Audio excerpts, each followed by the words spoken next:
spacecraft. We are expecting it to splash down upright in what is called the Stable 1 configuration, with the top of the spacecraft pointed upward. Stable 2 would indicate that it is upside down in the water. Regardless of the orientation, Mic there will be test 1 2 5 3. inflatable airbags called the CMOOS Sorry for system. the That's the late. acronym for Crew आ गया Module Uprighting आ जाऊँ, System. इतना late नहीं हुआ हूँ, इतना late नहीं हुआ हूँ भाई. 12,000 Reed Wiseman acknowledging that the final miles steps in per suit hour donning velocity. Let's go. are now complete for the crew. Leak checks have been completed earlier. The CMOOS system, those 5 inflatable airbags, will be inflated with helium. Those airbags will ensure that the vehicle remains upright. While that activity is going on, the flight control team here will be checking the systems on integrity, also making sure that there's no leakage of toxic gas from the spacecraft. It should take about 15 minutes from splashdown to the power down of all of the systems on integrity. And at that point, assuming everything is in a nominal fashion, then the green light will be given for the Navy recovery teams to begin to make their way closer to integrity, to begin the erection of a large inflatable life raft called a front porch that will be buttressed up alongside the hatchway to the spacecraft. That life raft will be used to bring the crew members out of this vehicle once the hatch is open, one by one.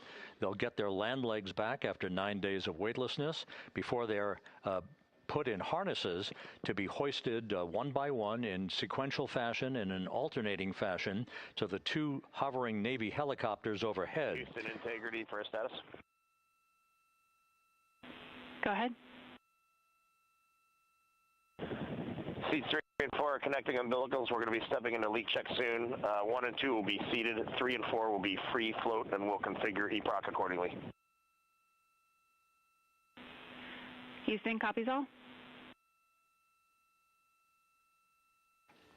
Reed Wiseman talking about the current procedures with the suiting of the crew members and subsequent leak checks, a final leak check for all 4 crew members. Everything is actually running a few minutes ahead of schedule.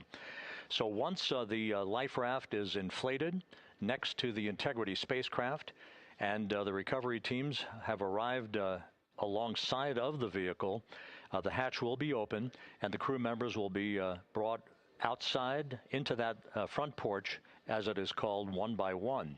They then will be hoisted into the hovering helos overhead, and those helos then will turn around once the 4 crew members are on board, 2 for each helicopter, and will head back to the ship. That should be about a 10 to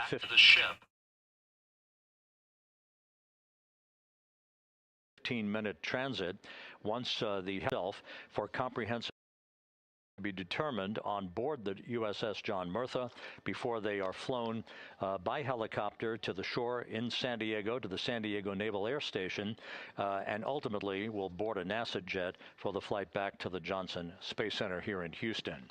Just to recap some of the key times that are coming up, separation of the crew module from the service module just 43 minutes from now. That is expected to occur at 6:33 p.m. 11,000 miles from that. Let's go. That will be followed just भाई 4 minutes 2,30,000 miles हो गया batch उधर moon से भाई. What the fuck. अभी कुछ कल या परसों ही तो मून देख रहे थे भाई. Dam. To slightly tilt the vehicle up into the correct orientation like करो सारे लाइक करो. To ensure that it enters the Earth's atmosphere at the right angle, if you will. That will help deflect the buildup of heat against Integrity's heat shield. This was a deliberate move, a change in the procedures from the Artemis I mission that resulted in unexpected char loss on the Avcoat heat shield that had not been intended based on the entry trajectory for the Artemis I mission. What we're doing is we deliberately changed the trajectory of the entry from a skip entry that was about a 3,000-mile transit across the Pacific Ocean. We are expecting now from entry interface to the point of splashdown to have a range of just 1,701 nautical miles, and that in of itself will reduce the exposure time of heating on the heat shield of the spacecraft. Once the raise burn is complete, then the stage is set for entry interface at 6:53 and 31 seconds p.m. Central Time. Let's go, That means let's that go. Integrity will be entering the Earth's atmosphere at an altitude of 400,000 feet, traveling at about 34,882 feet per second, heading for its splashdown site off the coast of San Diego, as you just heard from Megan Cruz on the deck of the USS John Murtha. Splashdown once again under those three main parachutes is expected at 7:07 and 8 seconds p.m. Central Time, 5:07 p.m. Pacific Time, 2.5 hours before sunset. The actual total distance traveled for Integrity from launch to splashdown is estimated at 694,481 statute miles. Now that includes the first high elliptical Earth orbit following launch that enabled Integrity to move to 43,000 miles above the Earth at its apogee, and enabling a 24-hour period of systems checkouts before the flight control team here and the mission management team gave approval for Integrity to conduct its translunar injection that propelled it on its way to the moon and its historic lunar flyby. So the total distance we expect this vehicle to have traveled at splashdown, 694,481 statute miles. 1 second के लिए screen buffer होगी guys. Systems in excellent shape as the Earth grows larger in the field of view. Let's go back to the USS John Murtha. Yep, done. And Megan Cruz, who is standing by.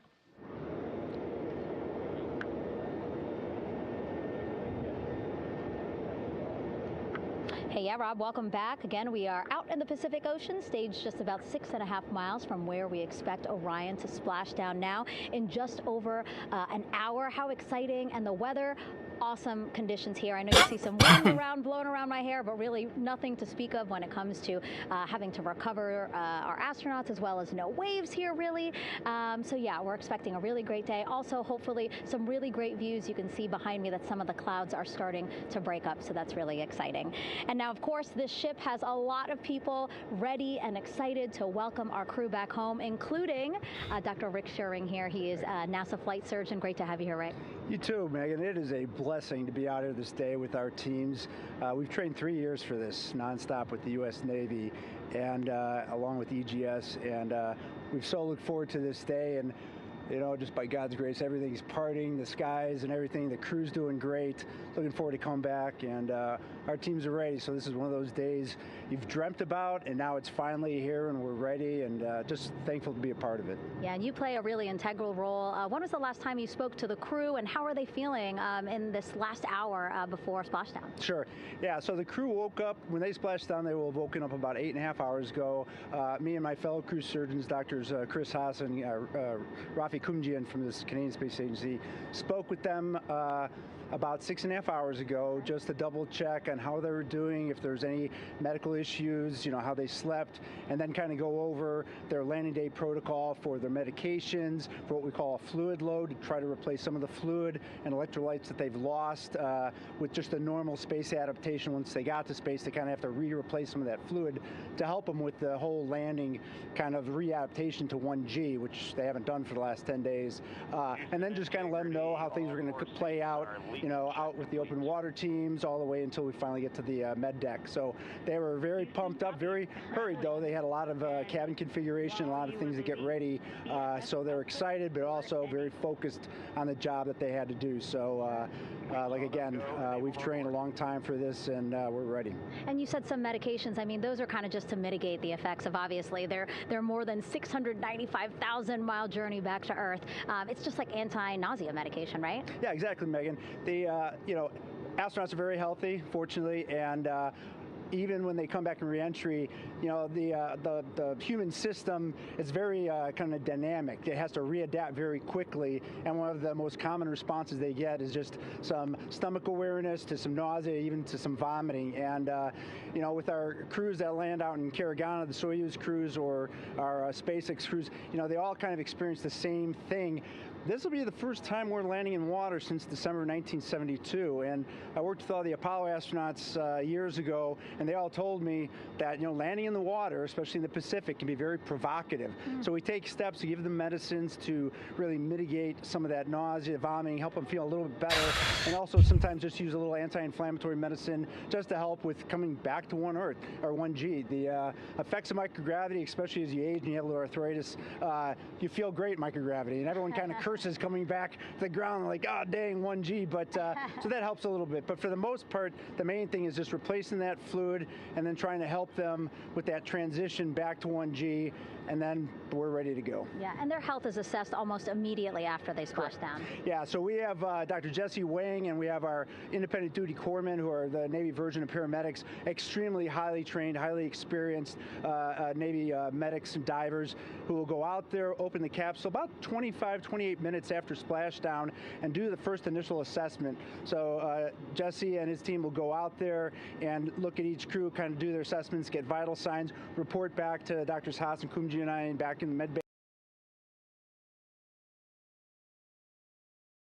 bay, let them know how they're doing, and then you know, if they've got the normal kind of space adaptation kind of things, we expect that they're good to go on that. If anything, you know, didn't go the way we want, they're all prepared for that as well. And Jesse and his team, I mean, you know, this is their full-time job, taking care of, you know, sailors and folks who might be injured. We don't expect any injuries, but coming back, you know, going 25,000 miles an hour down to, you know, 20, you know, miles an hour is still a dynamic process. I've heard it described as, you know, kind of like a car crash. And then the crew will be ready to go, and Jesse and his team will make that transition to get them out to the front porch, do assessments on them again, call it to our med bay, and then once we have that and they're all good to go and the crew's feeling okay, we'll hoist them up in the helos. It's about a 3-minute flight back to the flight deck, and that's where me and the astronaut chief, Scott Tingle, will actually meet them. I'll get eyes on them, make sure they're all good, just take very slow transitions, and then one by one we'll either get them No out, other miles, let's with go. the SMTs, the SAR med techs under each arm, just, you know, kind of just walk them very slowly to med bay, which actually helps them acclimate back to 1G. Or if they really don't have their sea legs back yet, then we might put them in what we call a stair chair, which will be right behind them, and then just very slowly kind of get them back into med bay to start our full assessments with the team.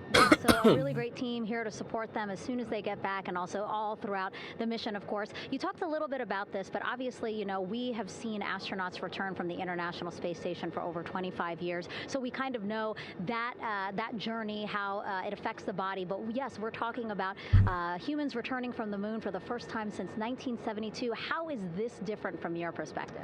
So it's different in one very significant respect. With on Apollo, for exercise, they had something called the Apollo Exergenia, which was basically just a little canister with some ropes, and they would have some resistance and kind of do that. And the Apollo astronauts really liked that. They liked the ability to exercise, because you decondition from a musculoskeletal standpoint, you lose your strength and your stamina very quickly. We had something called the Orion flywheel, which was able to impart much greater loads in terms of resistance, so they're able to do squats, deadlifts, different things, not dissimilar to what the ISS astronauts do, but with a lot less room to do it. And they also did rowing activities for cardiovascular health, and the crews loved it.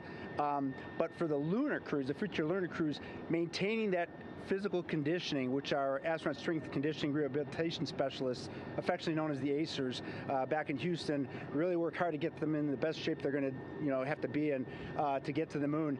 That device hopefully will maintain that. And Apollo only had about a 4.3-day journey to the moon. Our astronauts are going to have about a 10 to 14-day journey. Right. So maintaining that physical fitness, that strength and stamina is going to be crucial for the success of being able to do those very physically demanding lunar EVAs. Right. So we're very excited about what the astronauts have said about the device and what they have to say about the role exercise plays, going to the moon. And also the mental benefit. Sure. They just really like sweating, breaking the sweat, and actually just feeling like they're just getting a workout. Right. So thank you so much, Rick. I really appreciate it. I know they're going to be in good hands, so we'll let you get back to it. Thank you so much. Megan, thanks for the time. Back to you, Rob. Okay, Megan, back here in Mission Control in Houston, everything is moving along in order. This view of Reed Wiseman on the left, Victor Glover on the right. We have good suit leak checks. Everything aboard integrity is in excellent shape. The vehicle, with the Earth growing larger and larger in the field of view, we're now just about 8,200 nautical miles away from Earth and closing in for a splashdown just 1 hour and 5 minutes from now.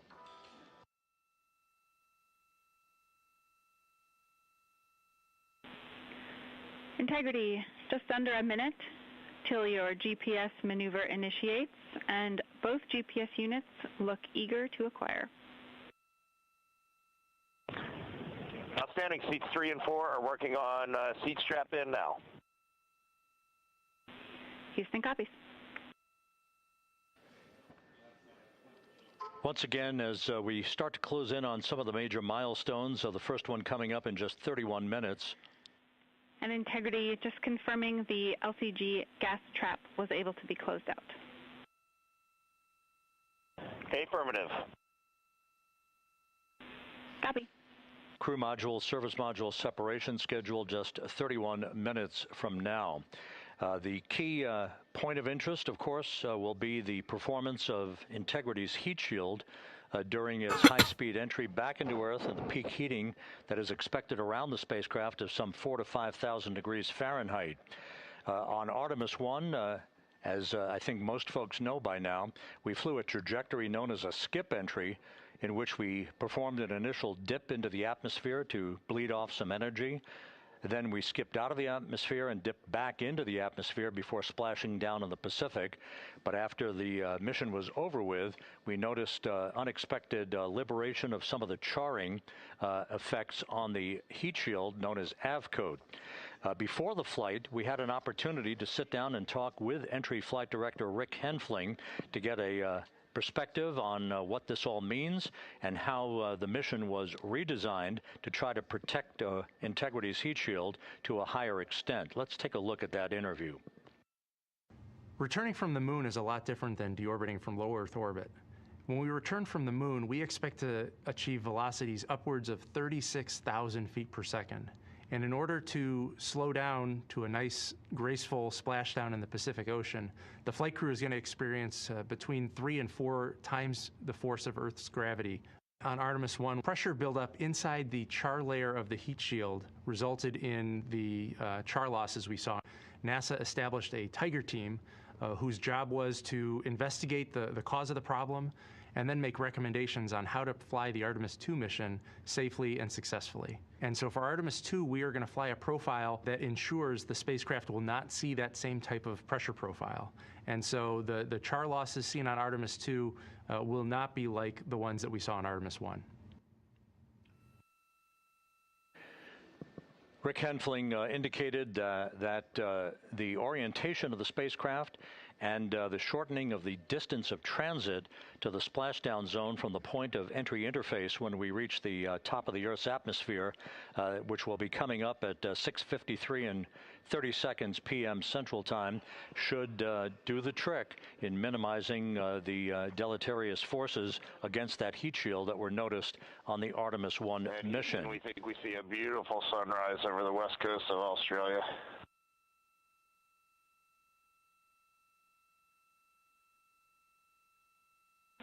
We copy. Commander Reed Wiseman reveling in his final hour in space on this mission as Integrity is passing over the southwest coast of Australia now at an altitude of some 7,600 nautical miles. That will begin the southwest and northeasterly transit across the Pacific Ocean. Let's talk a little bit more about some of the highlights and some of the numbers associated with the points of interest here.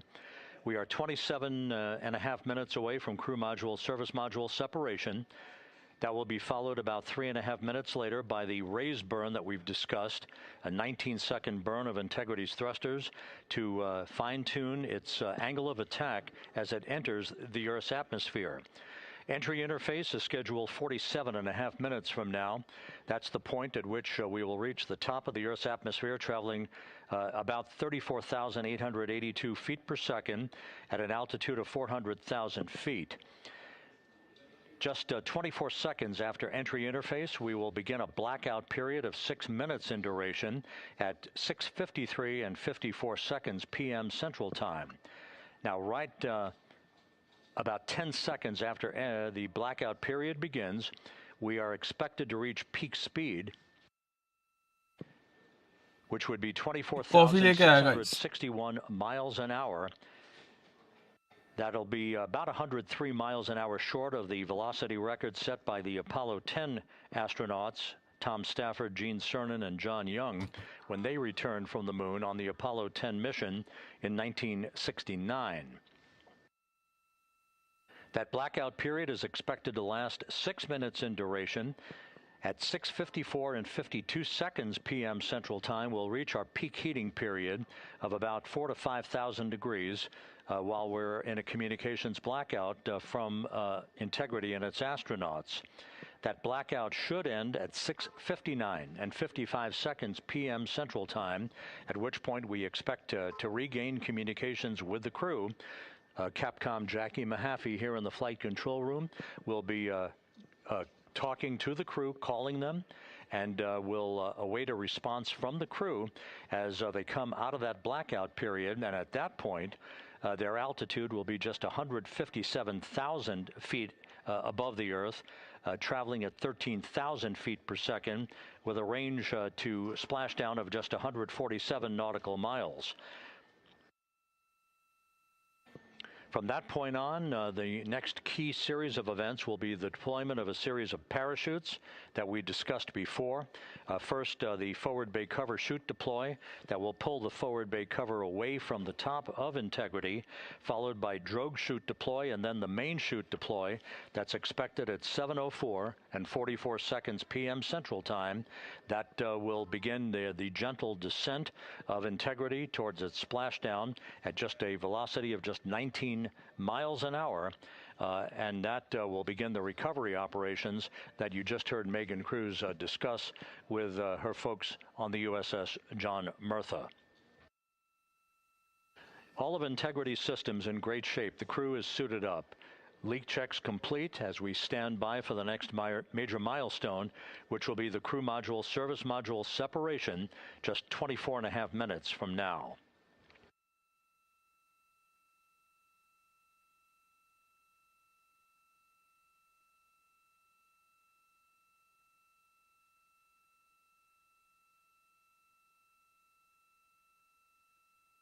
All of the activities from the start of entry interface to the point of splashdown will be quite rapid fire, just 13.5 minutes from the point at which we begin descent into the Earth's atmosphere till splashdown. And just to show you, as Rick Shearing, the flight surgeon, alluded to in his interview with Megan Cruz, all of this happens to decelerate the vehicle from traveling around Mach 33 to just 19 miles an hour at splashdown. All of that happening in just 13.5 minutes. But the vehicle and the parachutes are all designed to support all of that. So we'll be standing by to report all that to you in sequential fashion as these milestones are ticked off and as we hear from the crew during its entry back into the Earth's atmosphere and ultimately and at that point we'll be just minutes away from splashdown.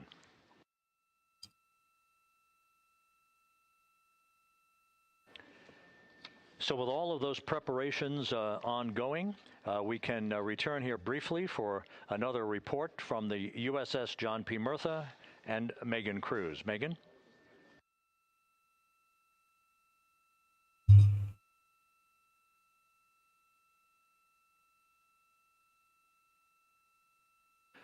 And we'll regain that communication with the USS John P. Murtha just momentarily. In the meantime, everything is on track aboard Integrity, the flight control team here in Houston, led by Entry Flight Director Rick Henfling. The voice you will hear talking to the crew is that of Jackie Mahaffey.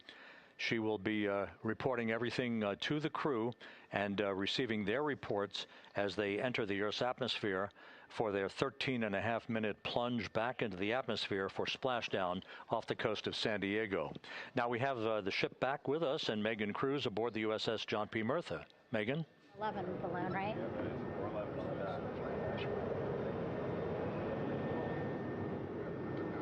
Hey, Rob, yeah, the excitement is really building here on the ship. I'm watching right now one of the weather balloons being lofted up from the ship. Again, weather balloons, very important for us to make sure that we are tracking the right kind of weather and also the data that's needed for what's called our Sasquatch team. Again, it's a team out of NASA that basically makes sure that the debris that comes off of Orion, again, some of those pieces of the parachute system, make sure that they don't fall on us here in the sea, and also our aerial assets, our folks in helicopters. So watching that float away right now. But with me right now is Captain Eric Kenny.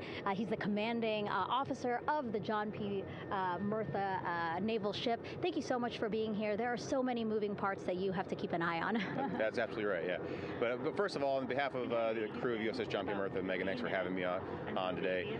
Happy to Everyone hit the like button. If you're new in this channel, please subscribe the channel. Take a look at the flight deck here. We'll start there. Basically, we also, while watching this weather balloon float away, we noticed all 4 helicopters leave the flight deck. We now have an empty flight deck. We had 2 imagery helos as well as the 2 crew helicopters that will go recover the crew. This is just one of the many things that, again, our ship of 550 people, it's something that you oversee as commanding officer. Yeah, absolutely.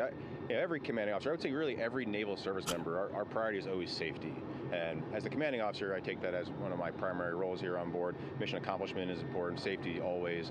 So my day really has, I would say my message to the crew has sort of changed over the past 24 hours. As we're leading up to today, we've been building up the excitement and motivating the team for the training that we've executed.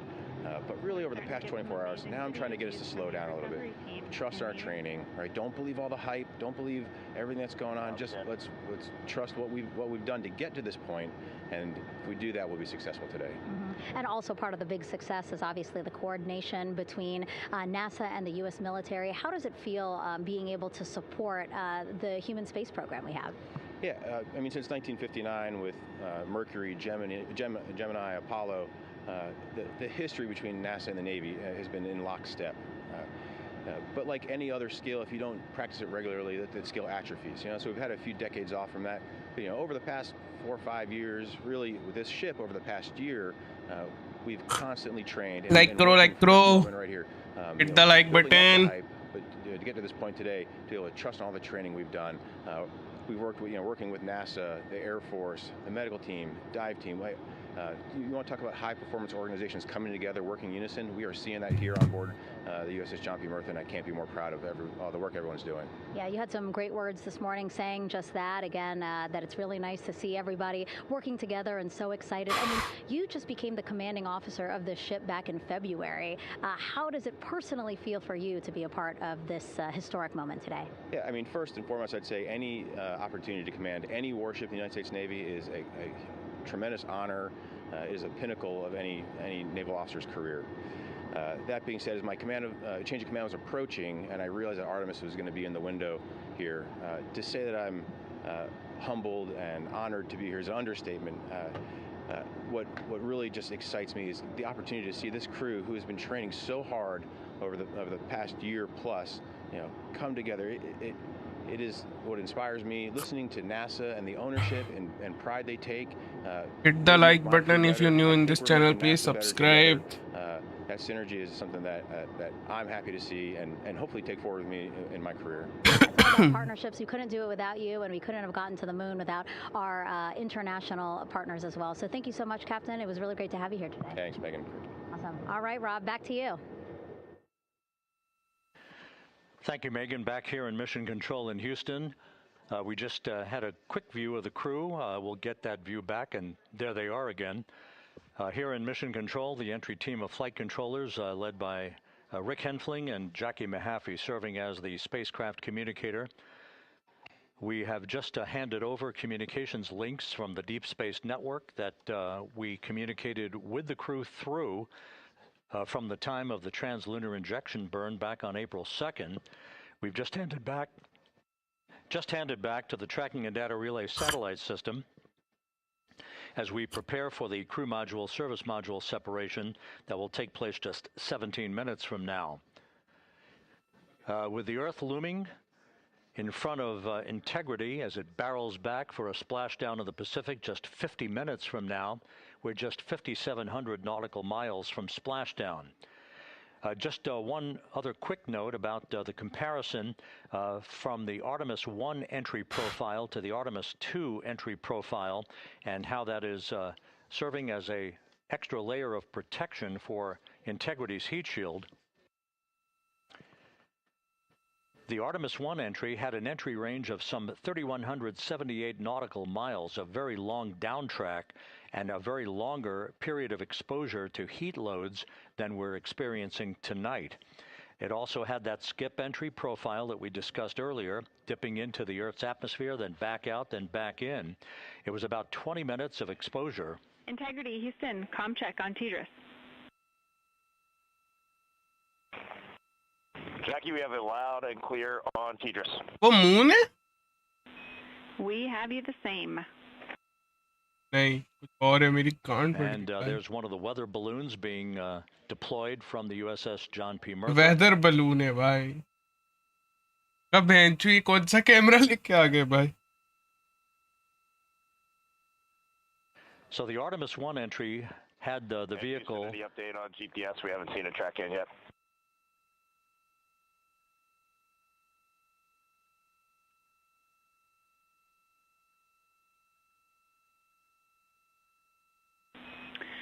Reed, we are watching. We are starting to get into the window where they may start acquiring, so should be within the next 10 minutes. Okay, sounds good. We're holding at step 17 and getting ready for CMRCS hot fire.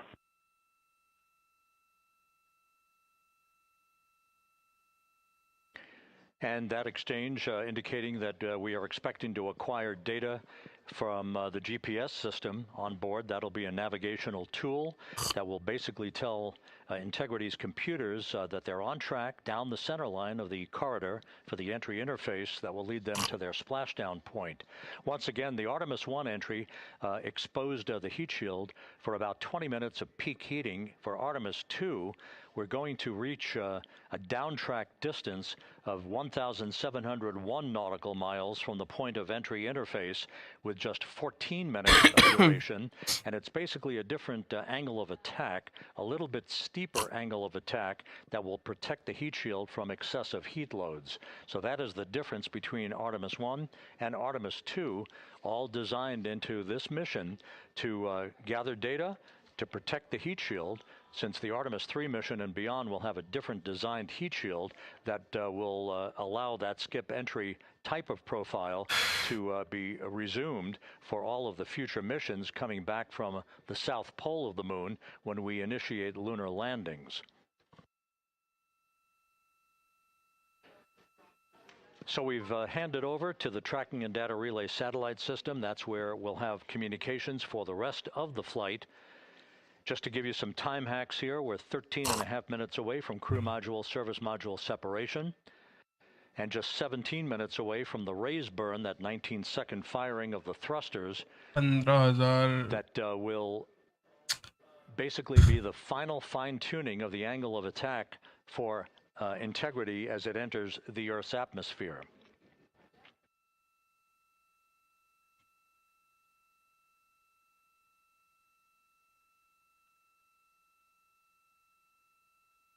भाई 15,000 cross hit 20 hit होने वाली है let's go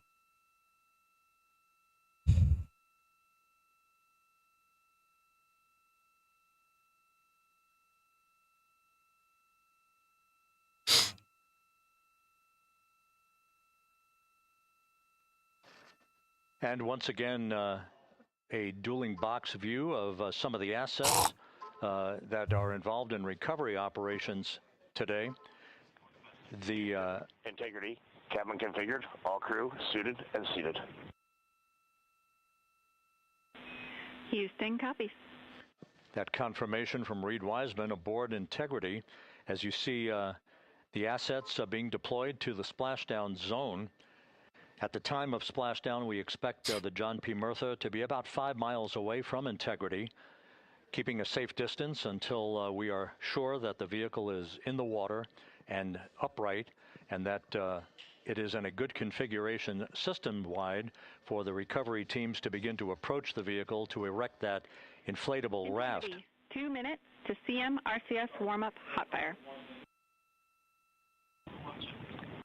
We're ready. That call from spacecraft communicator Jackie Mahaffey indicating that we're 2 minutes away from a quick burst of the reaction control system. Thrusters, that will be a hot fire test prior to the separation of the crew module from the service module. The European service module has performed flawlessly throughout this flight. Everything, all the burns that had been prescribed for that service module have been executed on time and without a problem. There is the European flight control room that has overseen the manufacturing, the design of the European service module. They deserve quite a bit of credit on this mission for not only propelling the Integrity and its astronauts toward the moon, but also conducting the fine-tuning of its trajectory to bring it to this point where we are dead spot on down the middle of the corridor trajectory-wise to bring Integrity down for its splashdown in the Pacific just 44 minutes from now.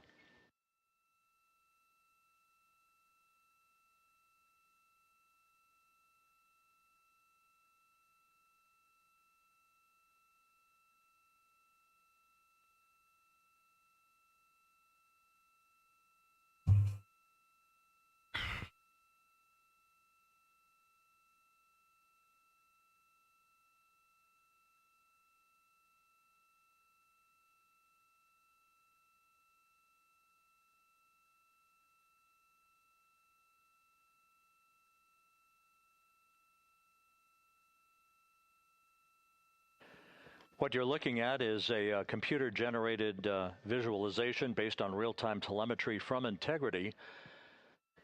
Currently traveling about 16,000 miles an hour.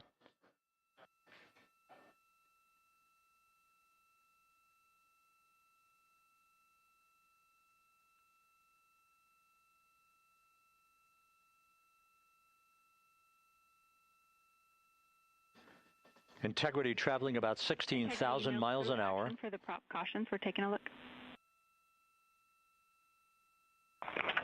Copy that. Now just about 5,100 miles from Earth. Splashdown scheduled 43 minutes from now. We're just 9.5 minutes away from the crew module service module separation.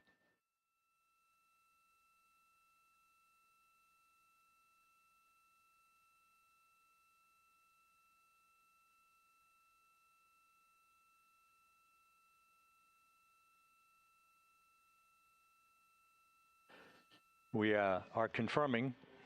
Integrity, we are assessing details, but so far looks like a good hot fire. Looks good on board, Jackie. Thank you.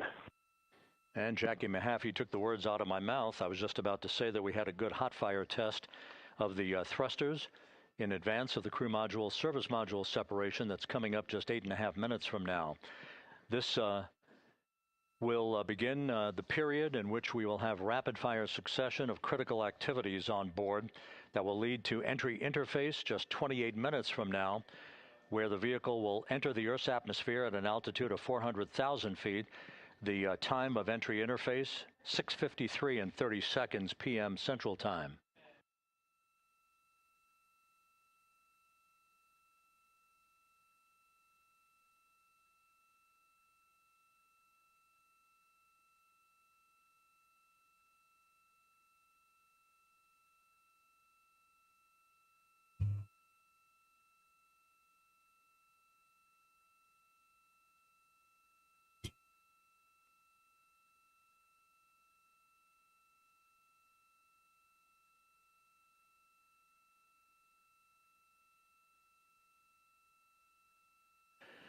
Integrity's astronauts were awakened at mid-morning to begin their entry preparations. And propulsion officer now reports a good hot fire test in preparation for the crew module service module separation.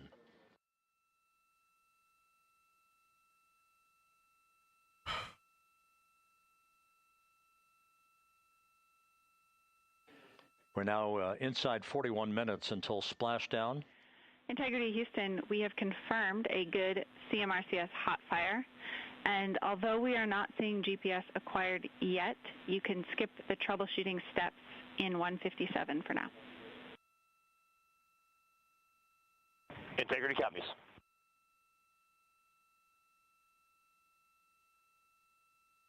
That GPS discussion indicating that we will be acquiring navigational data for Integrity through the Global Positioning System equipment on board. We just don't have it yet, but we will. All of Integrity's systems are in great shape to support its high-speed entry into the Earth's atmosphere.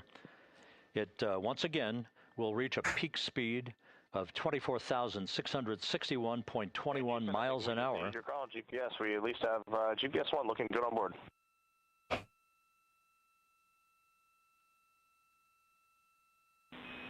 We are confirming.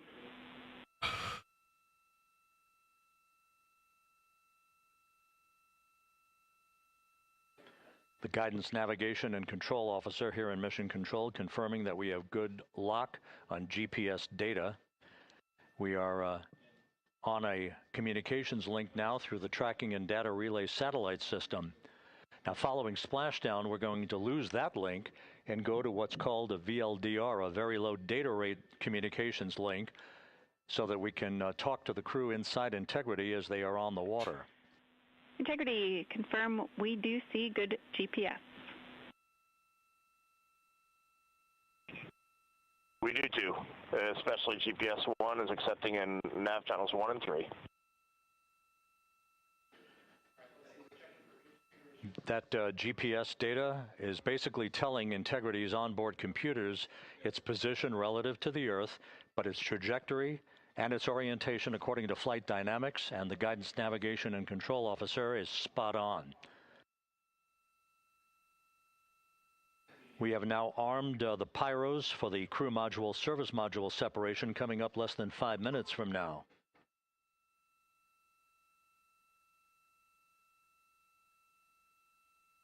Once again, just 10 seconds after entry interface, we will see Integrity reaching its peak speed of 24,661.21 miles per hour. That will be just seconds before we begin a 6-minute blackout period. Integrity Houston, your vehicle is in a good config for CM-SM SEP and go for CM raise. Houston, we see the same on board and copy go for CM raise.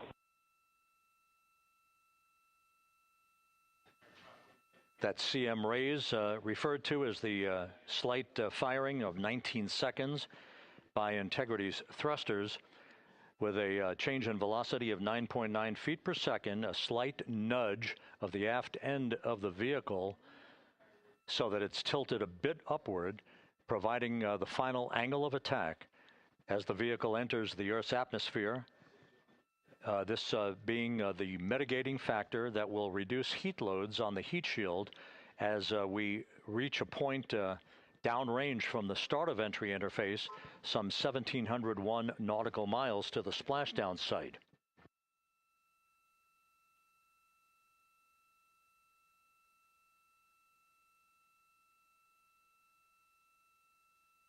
Integrity systems in excellent shape. We are currently 3,300 nautical miles left in this mission. Splashdown scheduled 36 minutes, 39 seconds from now.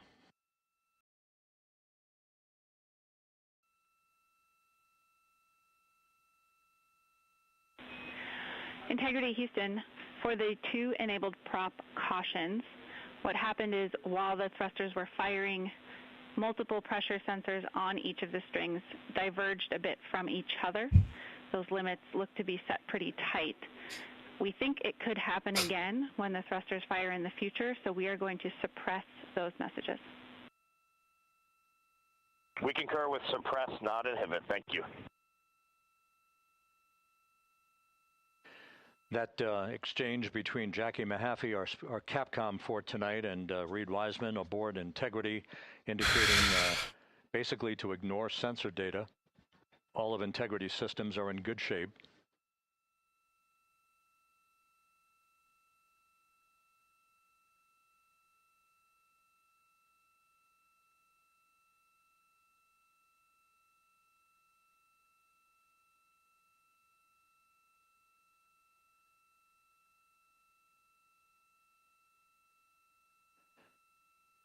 Now, coming up on about 90 seconds till the crew module, service module separation.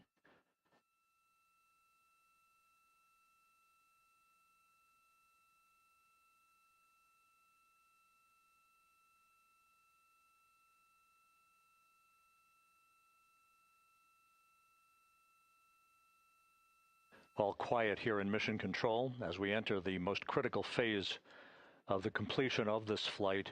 All of the preparatory activities leading up to the vehicle entering the Earth's atmosphere just 21 minutes from now.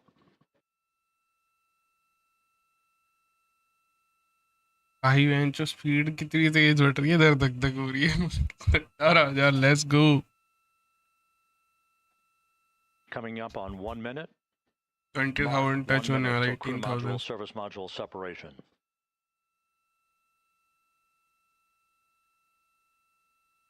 3,000 miles. Let's go, let's go.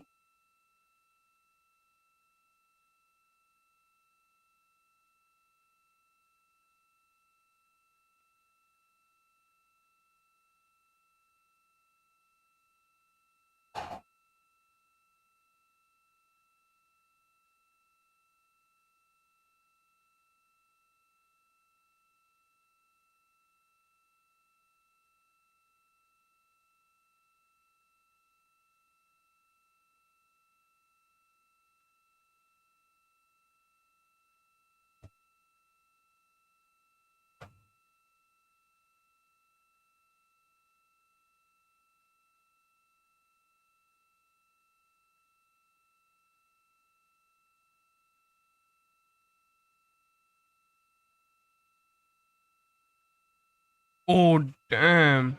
And we have confirmation of crew module, service module separation.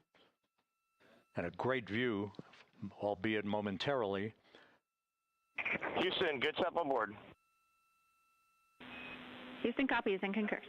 The European service module now separated from Integrity, a job well done. Integrity, no action for the 4 CDH cautions. Those are SM related, not applicable. Integrity.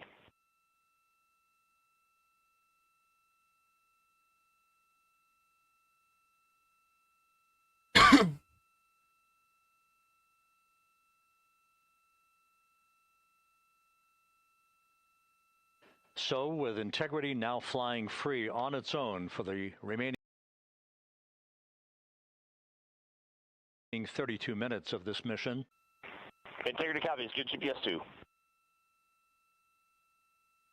Coming up on the 2-minute mark until the rays burn. Again, this is the final tweaking of the orientation of Integrity to put it in the right angle, if you will, the angle of attack that it will fly in during its entrance into the Earth's atmosphere. Entry interface now just 18 minutes, 25 seconds away. This is a visualization, but driven by real-time telemetry. This is the maneuvering of Integrity to the rays burn orientation. Just 2,800 miles from Earth.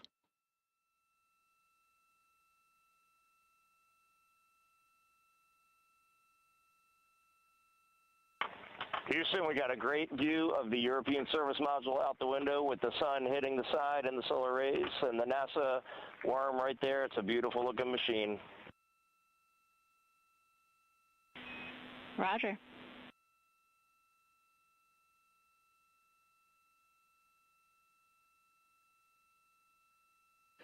And we have completed the maneuver to the raise burn orientation, 1 minute away from the raise burn.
And the crew module raise burn is underway, a 19-second firing of the thrusters, and we have a completion of the burn.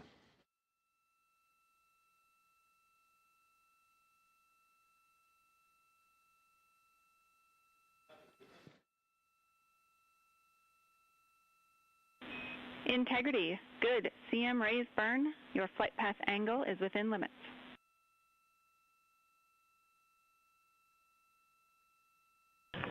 Integrity copies. Looks good on board, Jackie. So the final maneuver is now complete.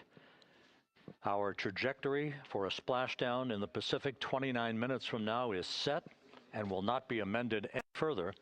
And we have the right angle of attack to mitigate any excessive heat loads on the vehicle during entry interface. Integrity Houston, a heads up about comm coverage. When you perform the 180 roll, for the first minute or so in that attitude, we expect about a minute LOS. We copy.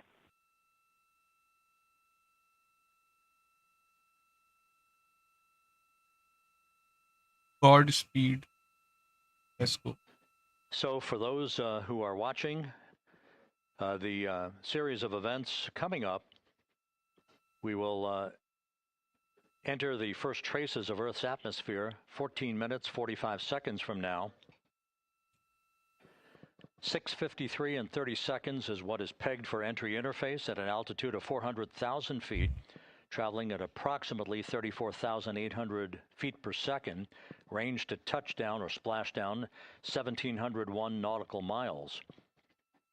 24 seconds after entry interface, we will enter a 6-minute blackout period in which we will lose communications with the crew. This is expected due to the buildup of plasma around the vehicle. That's an ionization effect due to the collision, if you will, of the velocity of the spacecraft with the friction of the Earth's atmosphere. That 6-minute blackout is expected to begin at 6:53 and 54 seconds p.m. Central Time. During that period of time, we will reach our peak speed of 24,661 miles per hour. That comes just short, based on unofficial data from the flight dynamics officer right now, will come just short of the velocity record set by Apollo 10 of 24,791 miles per hour in 1969. We expect peak heating on the vehicle at 6:54 and 52 seconds p.m. Central Time, a minute and 22 seconds into entry interface. At that point, we will be just 204,000 feet above the Earth, traveling at 33,000 feet per second. The blackout period is expected to last 6 minutes. We expect that blackout period to end at 6:59 and 55 seconds p.m. Central Time. From the end of the blackout period until splashdown, it is just 7 minutes, at which point we'll start deploying the series of parachutes to slow Integrity down to an ultimate splashdown velocity of just 19 miles an hour. We see the same, waiting for the 180 rolls.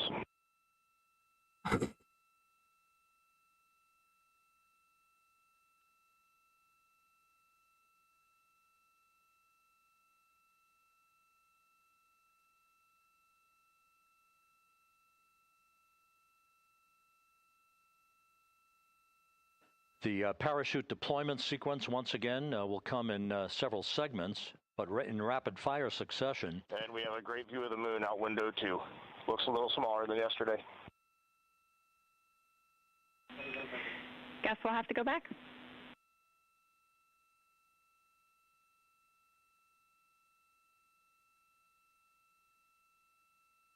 Reed Wiseman and Jackie Mahaffey exchanging discussion on a view of the moon that Integrity's astronauts are seeing in the final minutes of this mission that will be completed with splashdown just 25 minutes from now. 3 forward bay cover parachutes will be used to pull the forward bay cover off the top of the vehicle. Then 2 drogue parachutes will be deployed to slow and stabilize the crew module during its descent, followed by 3 pilot parachutes that will lift and deploy the main parachutes from the forward bay. The final sequence will have 3 main parachutes deployed. These will be 116 feet in diameter, each main parachute approximately 265 feet long when reefed. The parachutes will ultimately slow Integrity down from its peak speed of almost 33 times the speed of sound to a gentle 19 miles an hour at splashdown.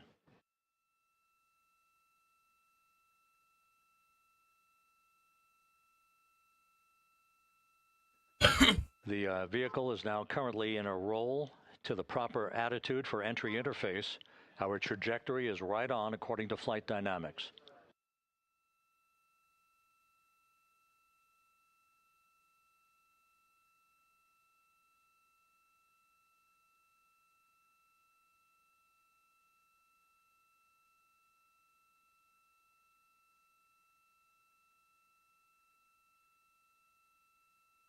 Integrity is on a trajectory from southwest and northeast across the Pacific Ocean, descending at a rate of 15,000 feet per second.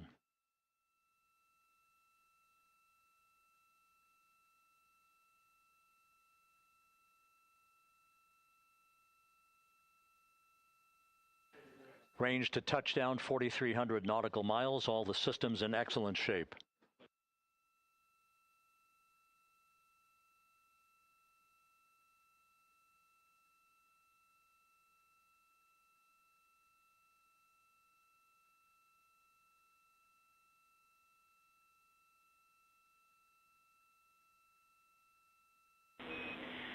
Integrity, Orion in the EI roll 180 attitude. Looks good on board, Jackie.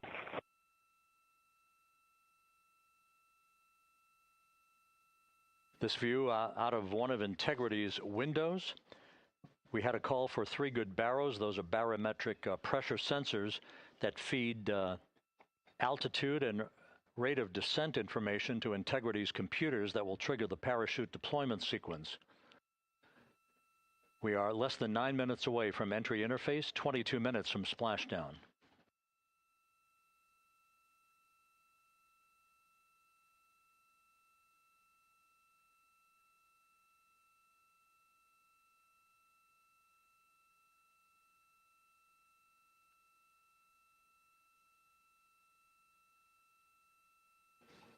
You can see the reflection of one of the crew members in the window.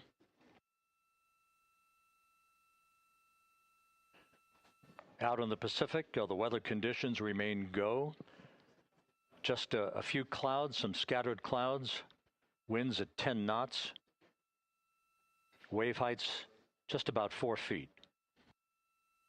A gentle day in the Pacific for the homecoming of Integrity's astronauts.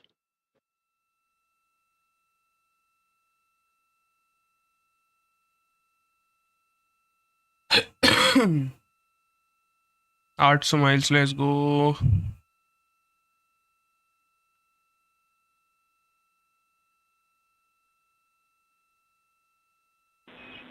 Integrity back in EI attitude.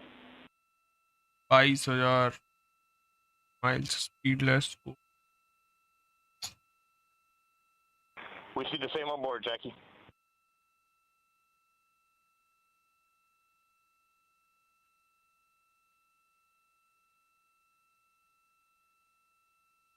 Houston, purge is complete. Crew and vehicle are configured for entry.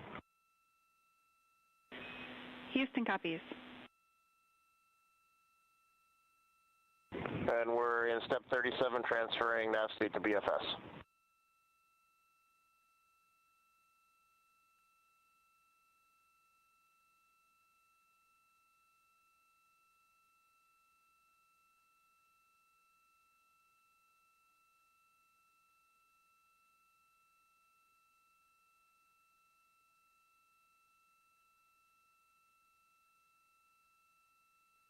And Houston, in instruction 509, we are not below 0.2.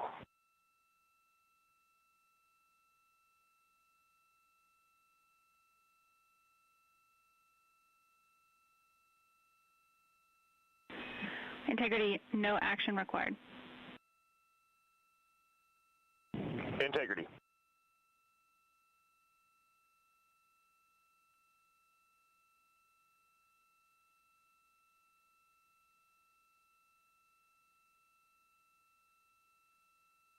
Now 6 minutes away from entry interface. We will hit the first traces of Earth's atmosphere at an altitude of 400,000 feet, traveling about 34,882 feet per second. Range to splashdown at that point will be 1,701 nautical miles.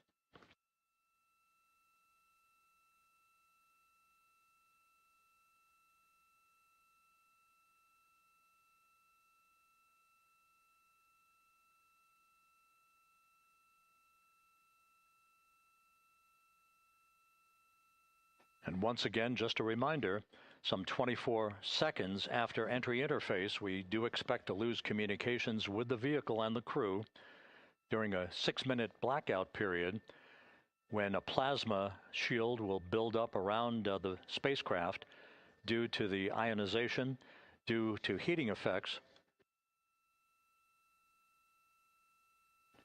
And Flight Dynamics has just confirmed we will have a blackout period of exactly 6 minutes in duration.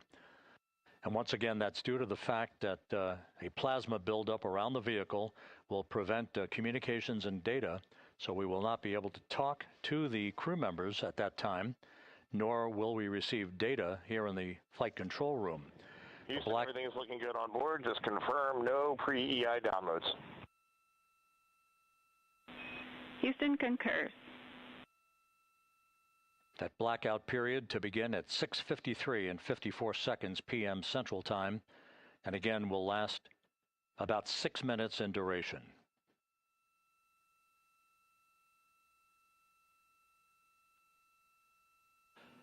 We're 4 minutes away from entry interface.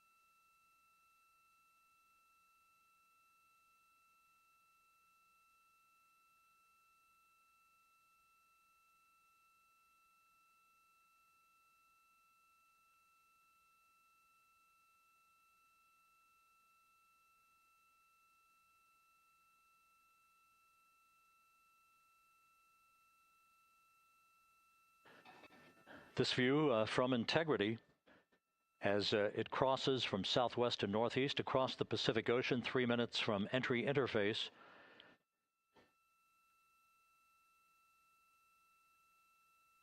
"16.5 minutes till splashdown."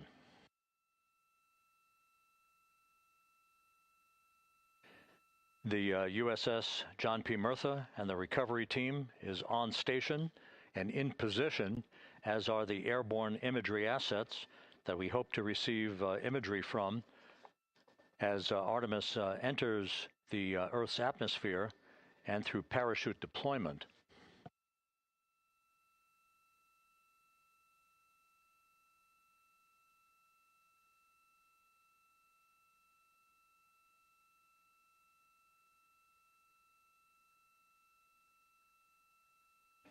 all of Integrity's systems are in great shape. The crew is ready to complete its mission just 15.5 minutes from now. All of the activities today have gone off in perfect fashion. No issues with the vehicle, no issues with the crew. And the weather at the splashdown site is go.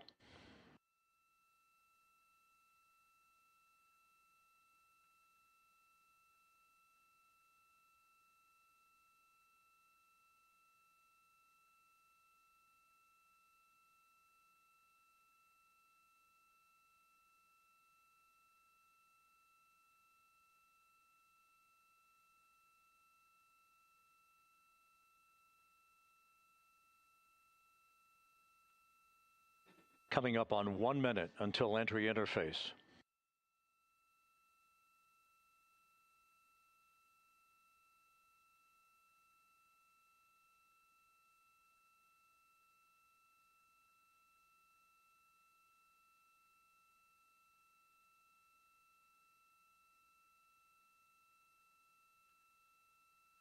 Mark 1 minute until entry interface. 1 minute, 20 seconds until the expected start of our 6-minute blackout. Integrity, 1 minute to a 6-minute blackout. Integrity.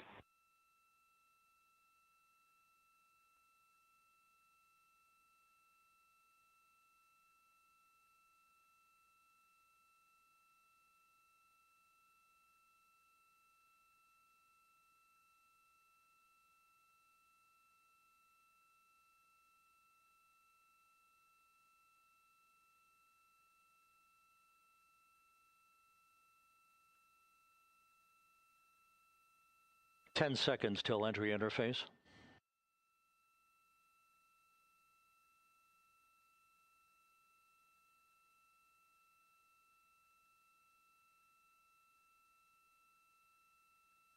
And we have crossed the threshold, now entering the Earth's atmosphere. We're at 400,000 feet, traveling 34,800 feet per second.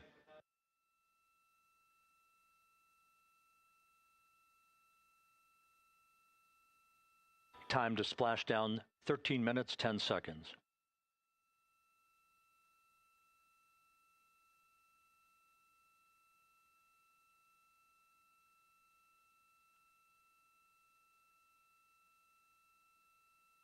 And as predicted, we've entered our communications blackout.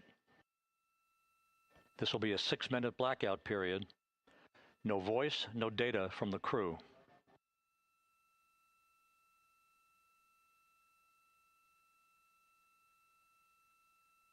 We're 30 seconds away from the anticipated point of peak heating on the vehicle, where temperatures will rise to about 4,000 to 5,000 degrees Fahrenheit. This is the true test of our trajectory.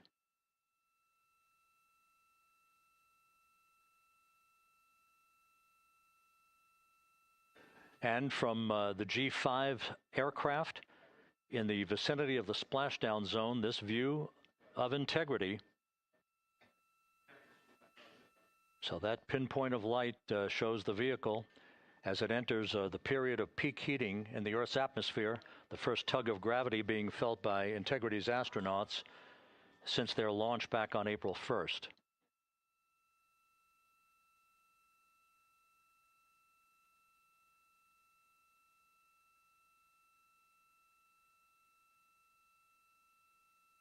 Four and a half minutes until the end of the blackout period.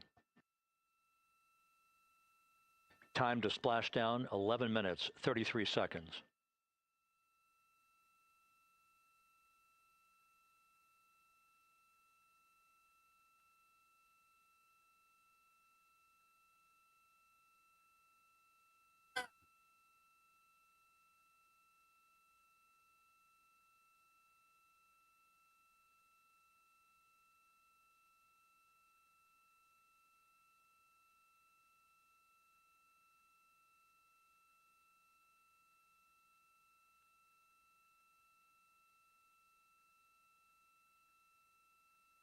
The landing and support officer reports that the P3 has acquisition on integrity.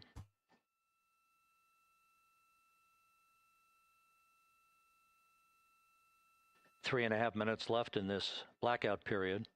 This is a visualization of the plasma buildup around the spacecraft and the repelling of that heat on Integrity's heat shield.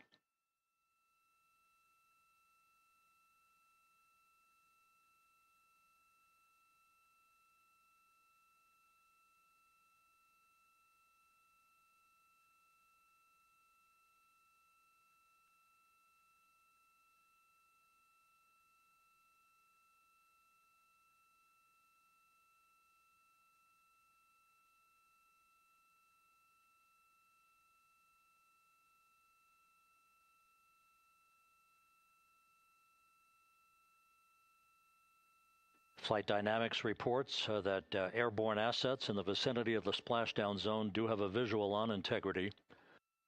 Still 2 minutes and 40 seconds left in our blackout period. Time to splashdown, 9 minutes, 35 seconds.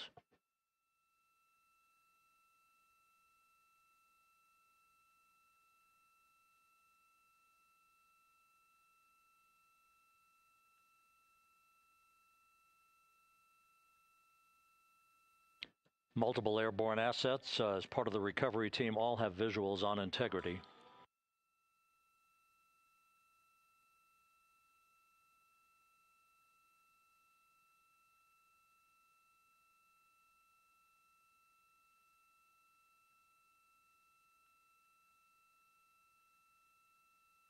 And the WB-57 flying in the splashdown zone also has a visual. And the Navy helos also have visuals.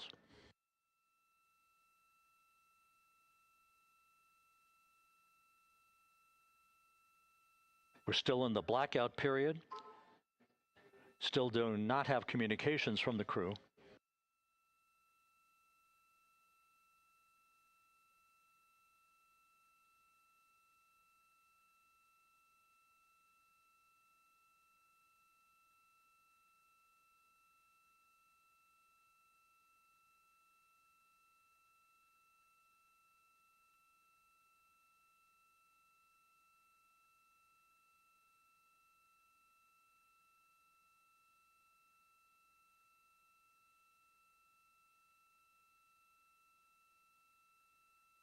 We're standing by for communications from the crew. We should be out of the blackout period less than a minute from now.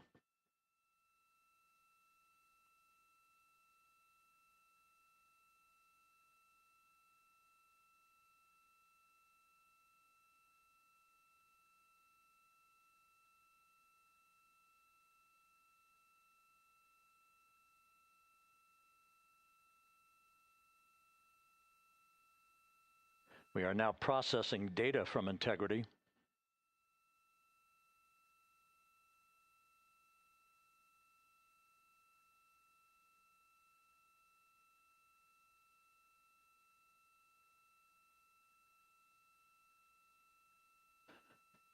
Landing and support officer reports the small boats are en route to the splashdown target zone.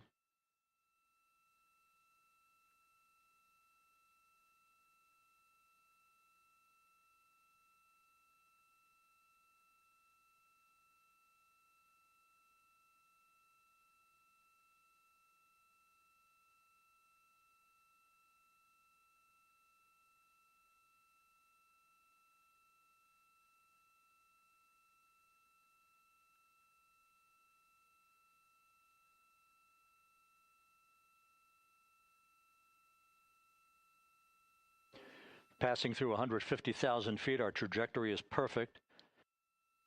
We're getting intermittent views of Integrity. Still waiting to establish voice communication.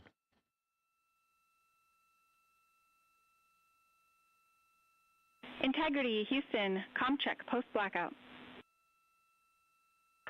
Houston, Integrity, we have you loud and clear. Your trajectory is nominal, and your recovery teams have visual. Guidance looks good. No action for the enabled internal camera controller fail. Big cheers from the viewing room here in Mission Control as voice communication reestablished with Commander Reed Wiseman. For America and a waiting world, Integrity is 5.5 minutes away from coming home.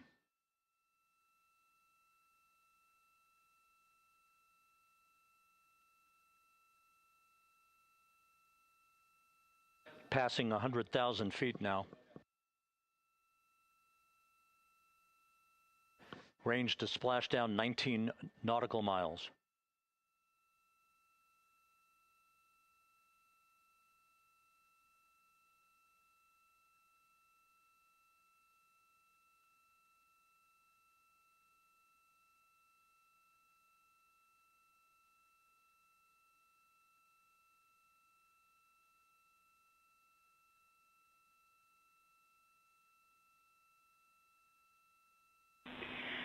Integrity impact to the camera controller fail is no Cab 1 views of the chutes.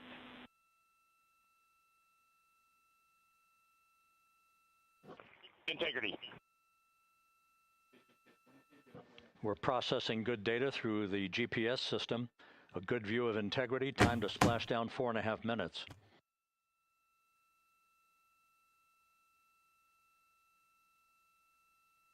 And a view of Integrity from the WB-57. We're at 50,000 feet.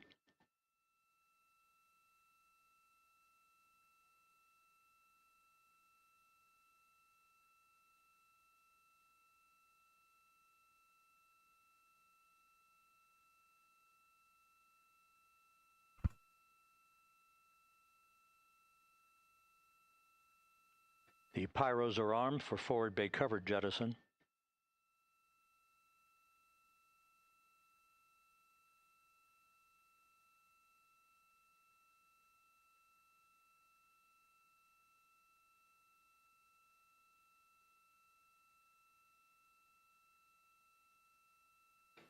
And there go the first series of parachutes. And we're on drogues. And Houston, we're visual 2 drogues out the window. 2 good drogue chutes. Next up. We copy, we see them.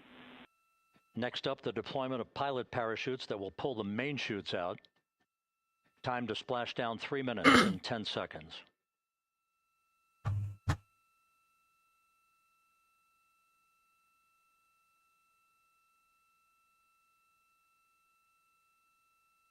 Perfect descent rate according to flight dynamics. Good rates on 2 drogues. We see the same on board.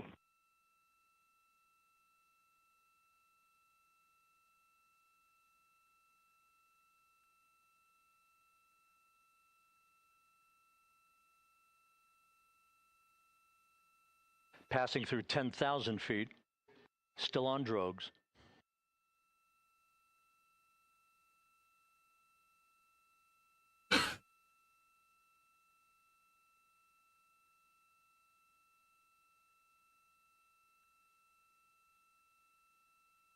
Main chute deploy.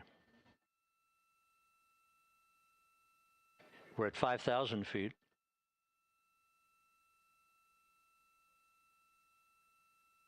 Search and recovery beacon has been activated on Integrity.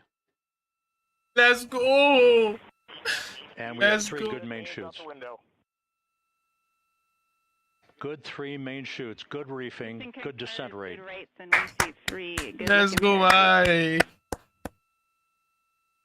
Let's go, bhai. Perfect खुल गए.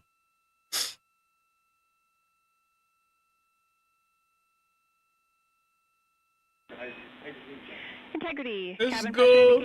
Let's go. Let's go. Let's go. Perfect back. Let's. Integrity copies. Welcome home. This is a perfect descent for Integrity. Its crew sounding hale and hearty on board. Time to splash down 1 minute, 15 seconds. Welcome home. Let's go.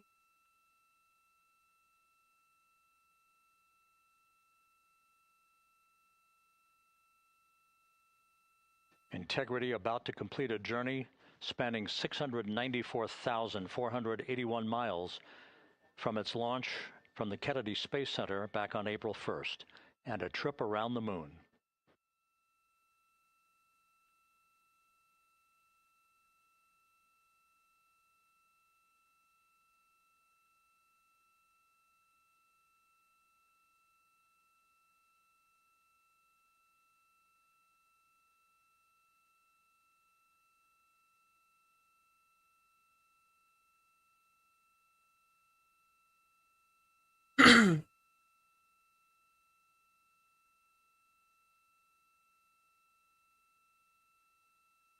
Passing through 1,000 feet.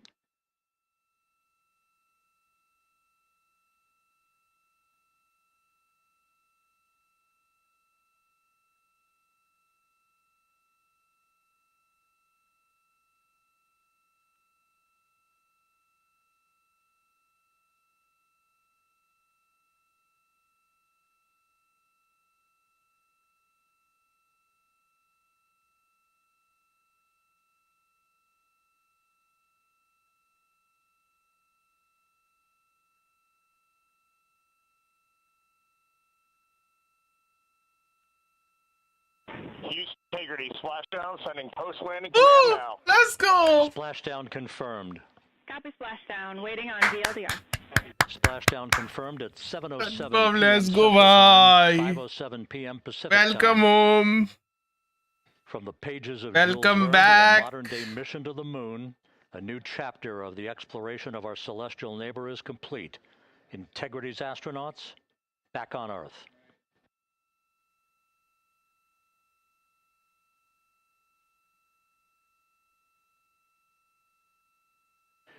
And the landing and support officer reports the vehicle is stable 1. We still will be deploying the crew module uprighting system to maintain that orientation.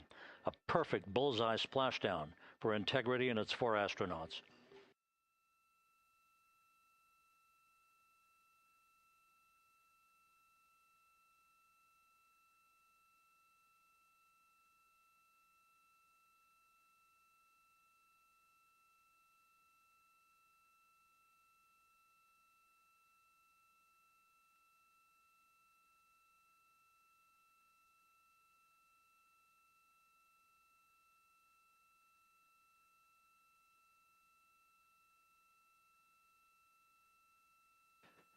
The unofficial splashdown time, 7:07 and 47 seconds p.m. Central Time. We'll get that refined for you.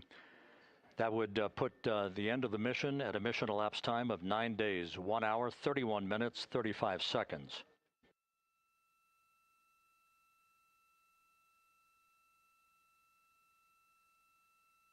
And we're configuring for very low data rate.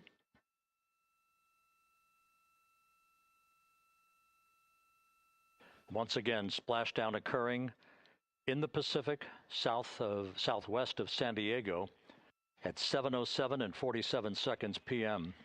Integrity Houston, comm check on VLDR.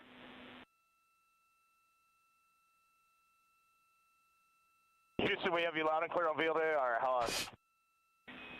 We have you the same. We'll meet you over in post-landing.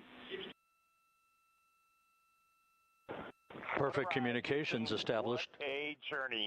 We are stable 1, 4 green crew members. Houston copies all. Reed Wiseman reporting 4 green crew members. That is not their complexion. That is the fact that they're in great condition. That's what that means. So stable 1, upright. The crew module uprighting system is being deployed. The 5 airbags being inflated through helium to maintain the upright configuration for the vehicle. This was a textbook entry and a textbook touchdown for Integrity. Reed Wiseman, Victor Glover, Christina Cook, and Jeremy Hansen back on Earth after a journey around the moon.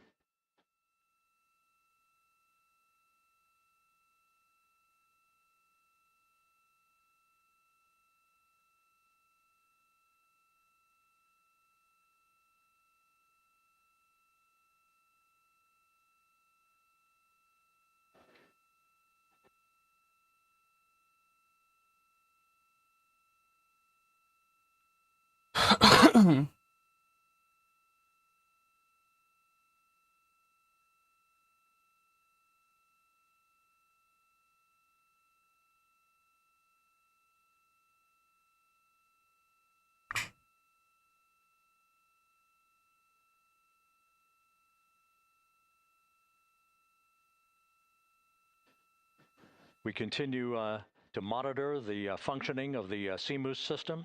The airbags are being inflated to maintain a stable one or upright configuration. And there's a good view from one of the naval helicopters hovering overhead. Reed Wiseman reporting 4 green crew members, meaning they're all in excellent shape.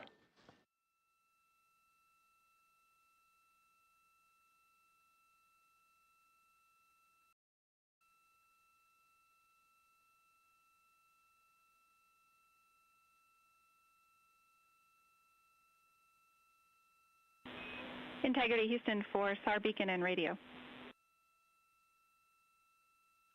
SAR beacon is in for 06, and we're powering the radio now. Go ahead. We see the beacon on. However, the recovery team is not seeing the signal. Your SAR radio uses the same antenna, so you may run into trouble with the radio. Okay, copy. And we are also powering up the sat phone now.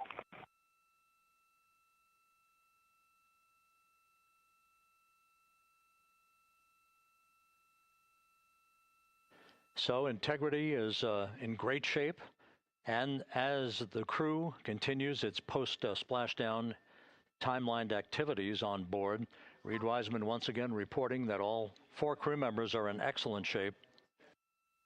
And we have 5 inflated airbags to maintain an upright configuration so that the recovery team can now begin a slow approach to the vehicle. Meanwhile, here in the flight control room, Entry Flight Director Rick Henfling is polling his team of flight controllers for the start of powering down the vehicle after a thorough systems check. We have no toxic gases to be concerned about, so the recovery personnel can approach the vehicle, but not until we have powered down the spacecraft. That's expected to take a few more minutes.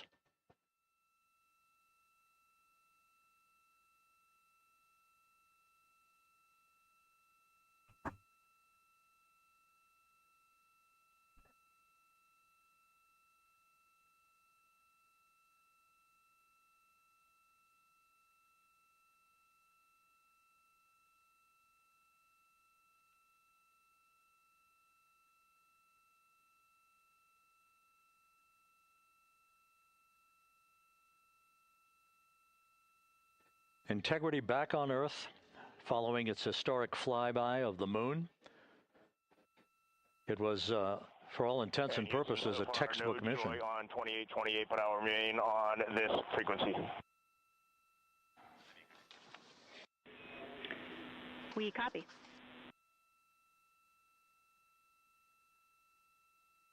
Reed Wiseman indicating some trouble with the SARSAT phone on board. But that's not an issue. What is more important is that the vehicle is solid.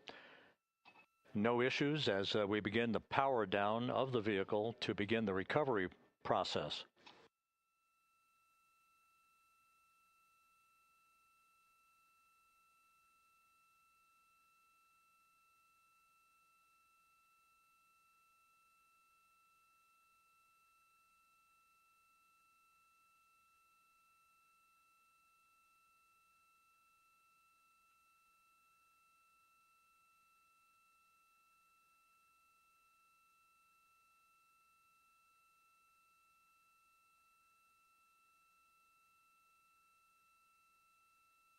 The propulsion officer here in Mission Control reports that we have safed the prop system on Integrity.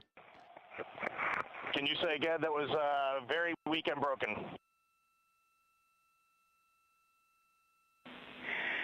Integrity Houston did not call.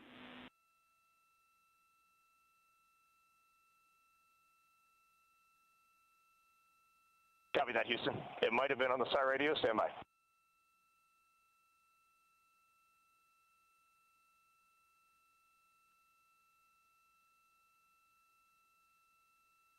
All of the milestones were executed in perfect fashion. Integrity entering the Earth's atmosphere right on time, reaching its peak speed shortly after a blackout period began. We emerged from the blackout period, but the recovery imagery airborne assets were able to pick up Integrity's descent almost immediately through entry interface, tracking the vehicle all the way down. And finally, you saw the sequence of chute deployments. First, the forward bay cover being pulled off the top of the vehicle by a series of 3 parachutes. Then the drogue chutes were deployed, followed by the 3 main chutes that slowed the splashdown velocity of Integrity to just 19 miles an hour.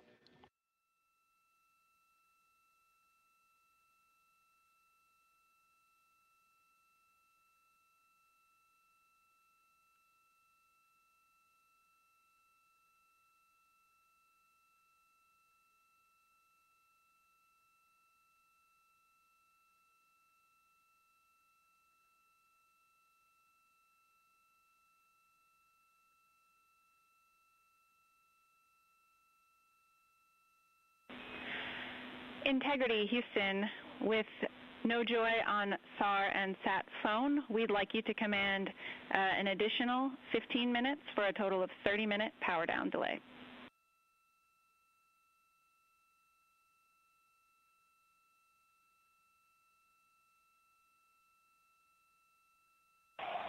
All right, Jackie, we have selected T/D+30. No joy on SAR radio or sat phone. And stand by, we have the master diver on SAR radio. Please hold comms. Hey, Lily, excuse me. Hey, Jackie, we just got the master diver on SAR.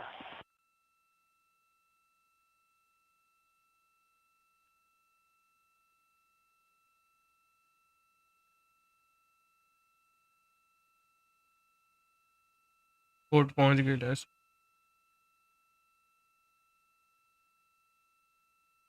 A good view of one of the fast boats. Integrity, Houston, if you are happy with your comm with master diver, you can go back to the 15-minute power down. Okay, stand by. Yeah, we'll confirm here in a second. The crew on board Integrity coordinating with the flight control team in Houston here in Mission Control on the timing of the power down of the vehicle, which will be the precursor to the recovery teams approaching the spacecraft. There are no issues with Integrity. We've had a bit of broken capability in establishing a SARSAT or satellite phone communications capability between the crew on board Integrity and the recovery team. That will get sorted out here shortly. There's plenty of cooling on board Integrity, so there's no rush to begin the power down. I'm trying to call you on the sat phone and not getting an answer there either. Concur, we haven't had anything come through.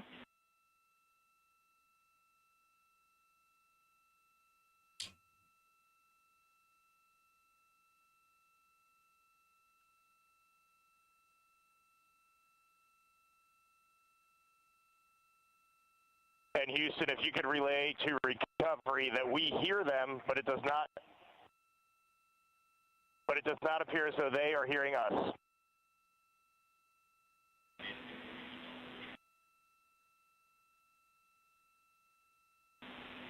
Houston copies, and Reed, just to confirm, you are pushing the PTT on the radio.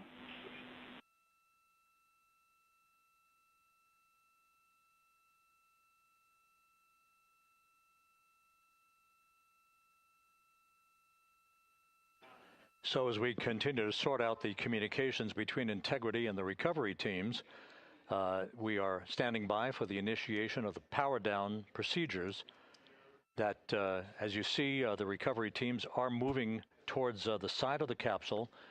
The next major event will be the erection of that large inflatable raft called the front porch. That will be the port of call for the crew as they're being extracted one by one from the vehicle.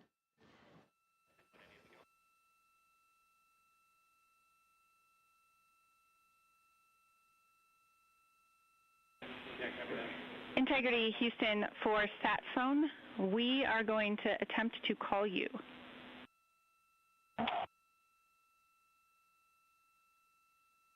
Good idea, standing by.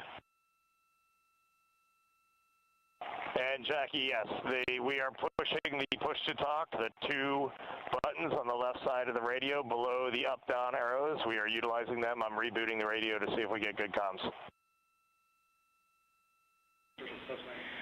Okay, we copy all, and just to confirm, you are seeing that you are touchdown plus 3030 for power, correct? That's affirmative.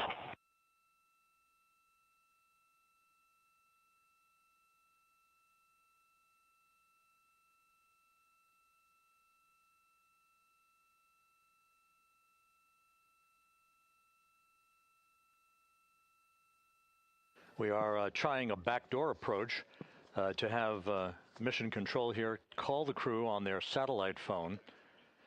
This is all part of the coordination for the power down of the vehicle that will initiate the actual recovery operation.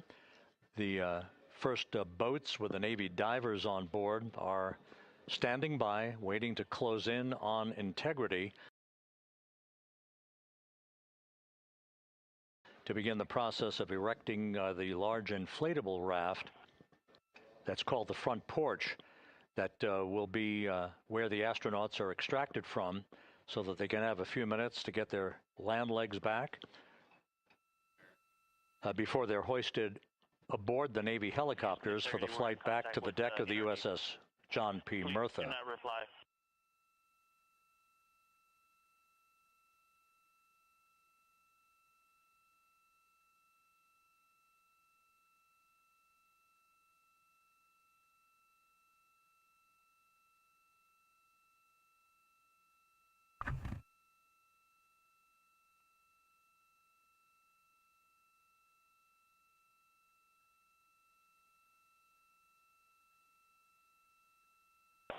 And Houston, please don't reply. NRD, very weak, but readable. Master Diver, we can hear, but they cannot hear us.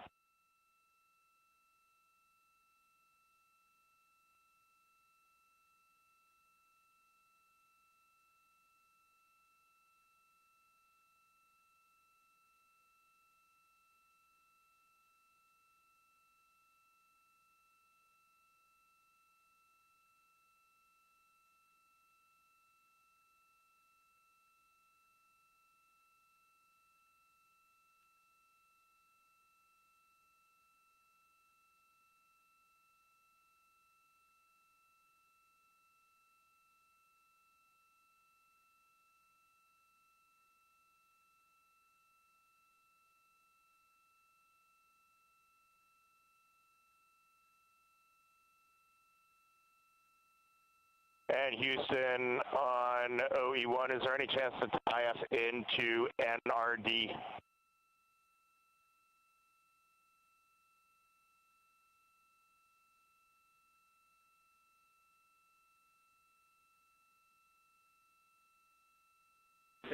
Checking.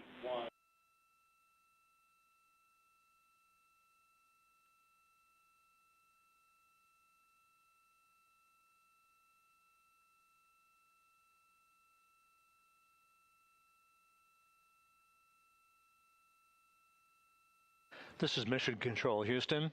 While we stand by for the establishment of communications between Integrity and the recovery team that is basically standing by very close to the spacecraft, we're going to go to the deck of the USS John P. Murtha, where Megan Cruz is standing by with Administrator Jared Isaacman.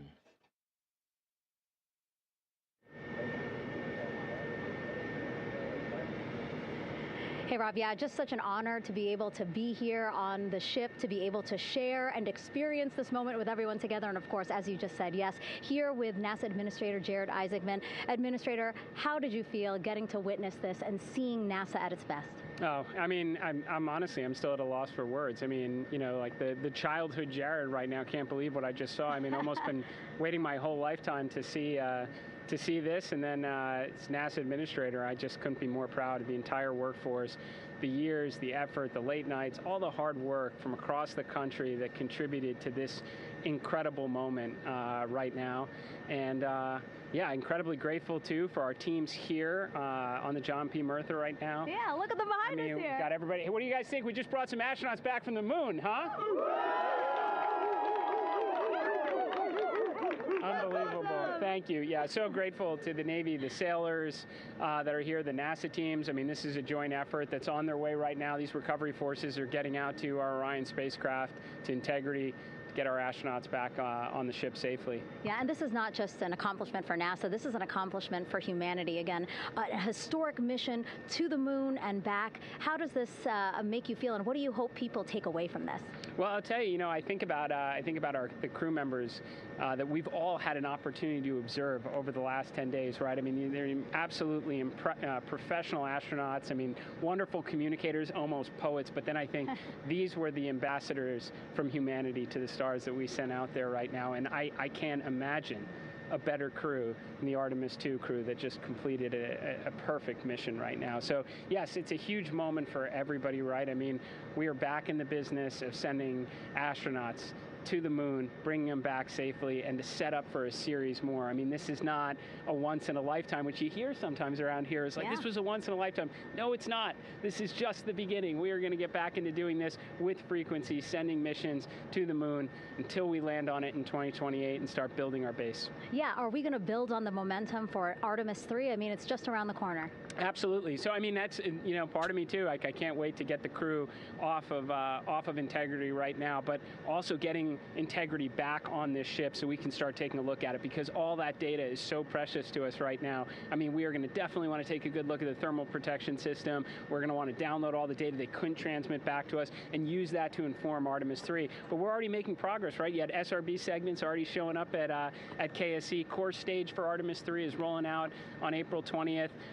We're getting Mobile Launcher 1 back in vehicle assembly building. So yes, there is a lot to celebrate right now on a mission well accomplished for Artemis II, and at the same time, we got to start getting ready for 3. Amazing. And last question, you know, for people who joined us for all 10 days to see what we can accomplish together with our international partners, what do you think about the fact that we're going to keep doing this more and more and more?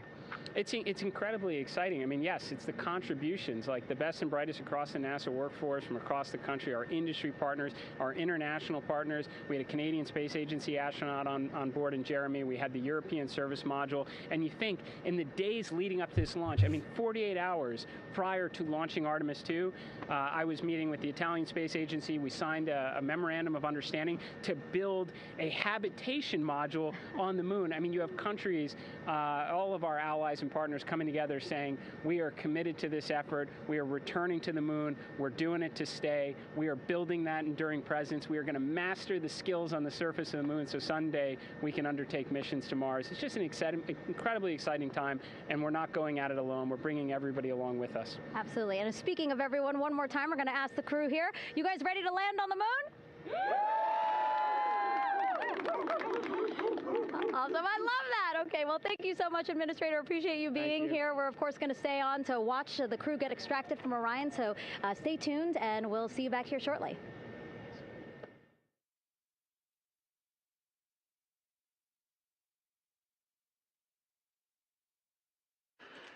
Thank you, Megan, and thank you, Administrator Isaacman. We are in the process of working to establish that communications link and to establish the procedures that will lead to the power down of the spacecraft, which is gently bobbing in the Pacific following a bullseye touchdown that occurred at 7:07 p.m. Central Time, 5:07 p.m. Pacific Time, 2.5 hours before sunset in the Pacific, southwest of San Diego. We have once again heard from the crew during that interview opportunity with the administrator, and we have 4 healthy crew members on board.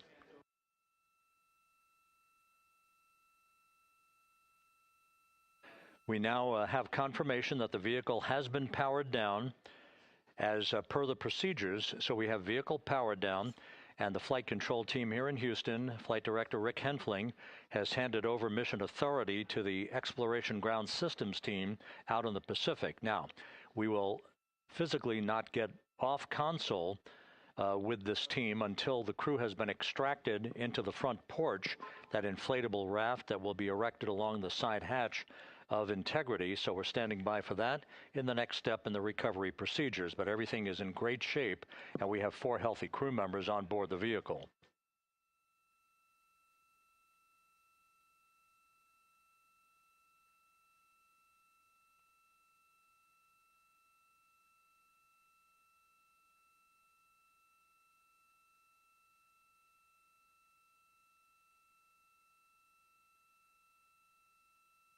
All of the entry events went by the book, no issues, perfect trajectory for Integrity that was culminated with one final raise burn to improve the angle of attack for the vehicle as it entered the Earth's atmosphere. All of that flight dynamics computation worked like a charm.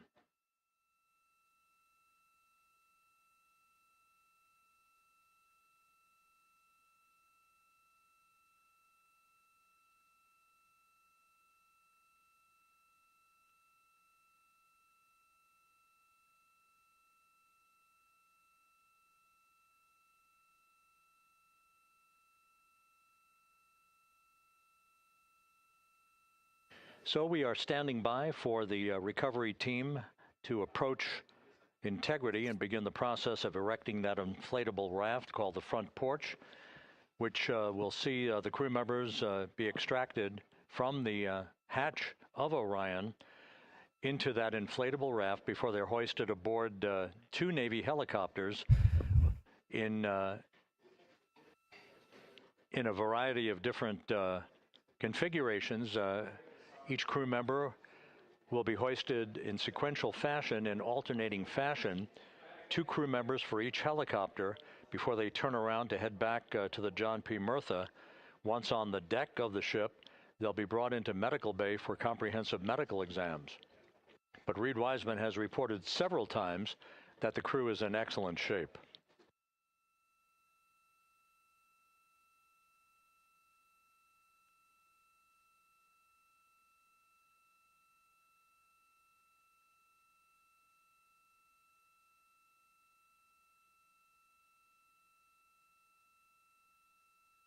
So just to recap, it has been some 26.5 minutes since the splashdown of Integrity in the Pacific.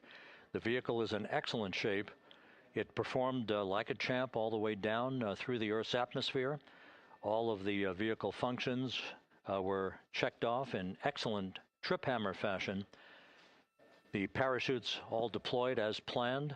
Splashdown occurring at 7:07 p.m. Central Time, 5:07 p.m. Pacific Time.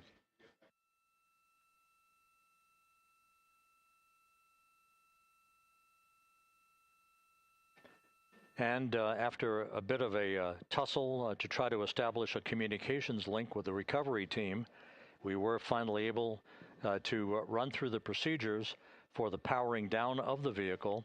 We've handed over mission authority to the Exploration Ground Systems folks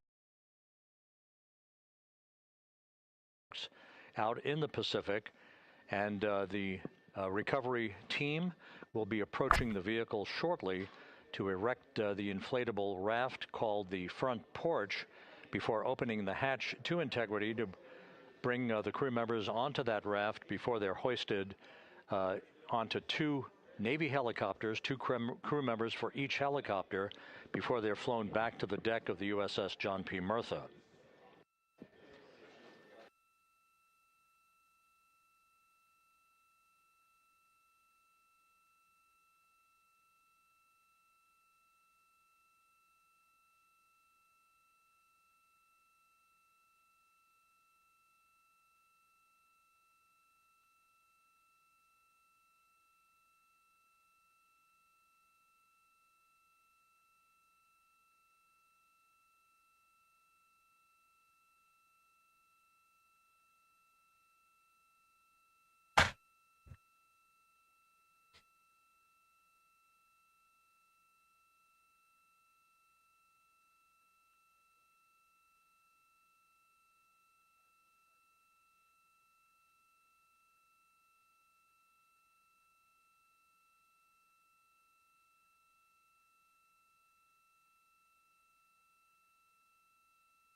This is Mission Control Houston. After talking to the flight dynamics folks, we have a bit of a refinement on the splashdown time for you. Their computation shows a splashdown time of 7:07 and 27 seconds p.m. Central Time, 7:07 and 27 seconds p.m. Central Time.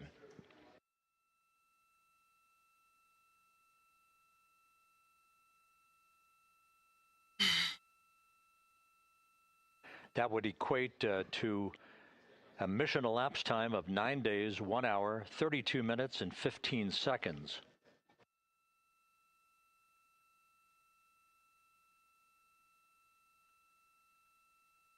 Once again, from Flight Dynamics, a splashdown time of 7:07 and 27 seconds p.m. Central Time. That would equate to a mission elapsed time of 9 days, 1 hour, 32 minutes, and 15 seconds.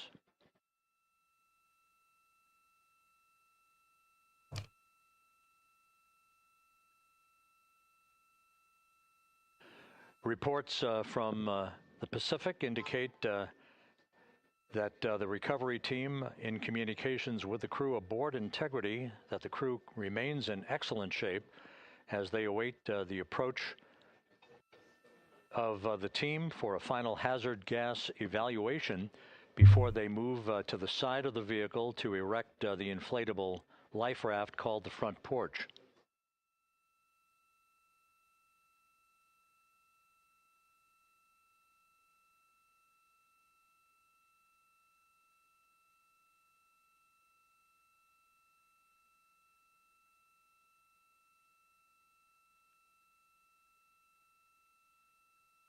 Again, no issues with Integrity. The vehicle is powered down.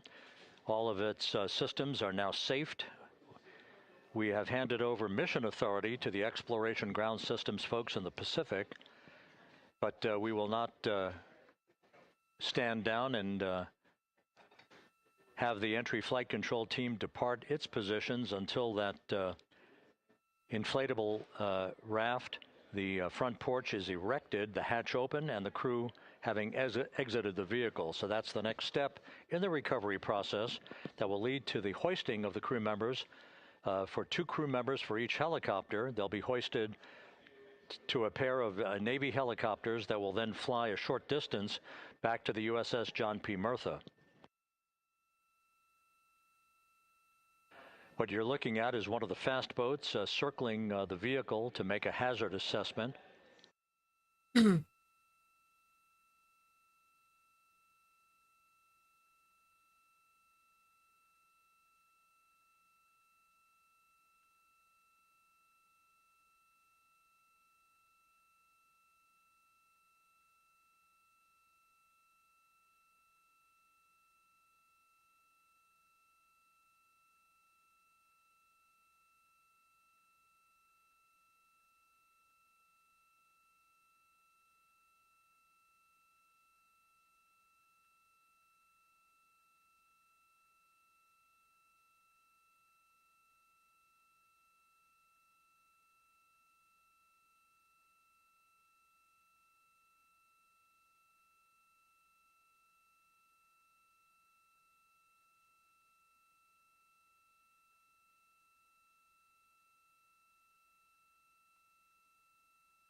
This is Mission Control Houston. Once again, you're watching the initiation of the recovery of the Artemis crew aboard Integrity.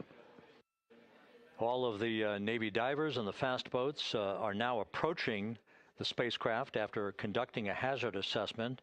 The vehicle has been powered down.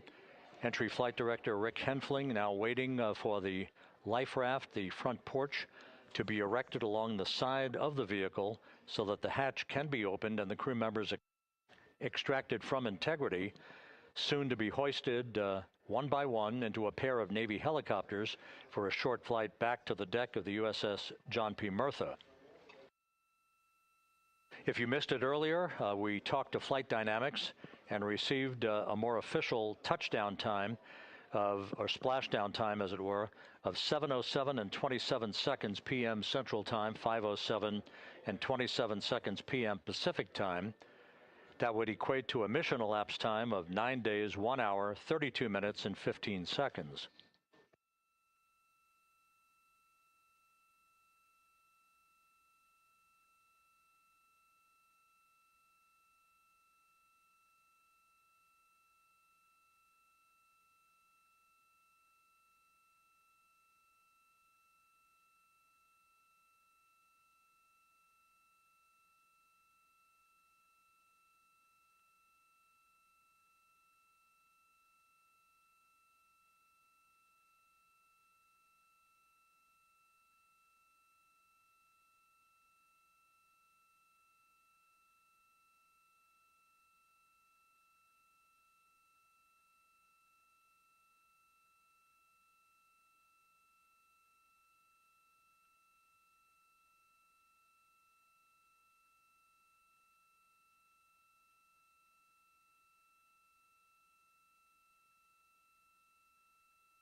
Continuing to get excellent views from the imagery assets out at sea in the Pacific of Integrity. We continue to get good reports from the landing and support officer who's in contact with the recovery team that the crew is in excellent shape, no issues. They're just currently biding their time, waiting for the front porch to be erected. We have no hazardous we have no hazard gases and no hazardous situation with the vehicle. It performed perfectly all the way down from entry interface to its splashdown in the Pacific at 7:07 and 27 seconds p.m. Central Time.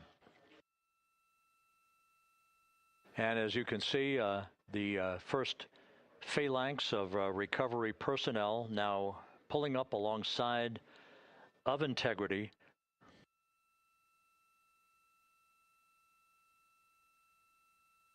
This includes Navy divers, a Navy flight surgeon, and other recovery personnel who have trained for several years for this recovery process.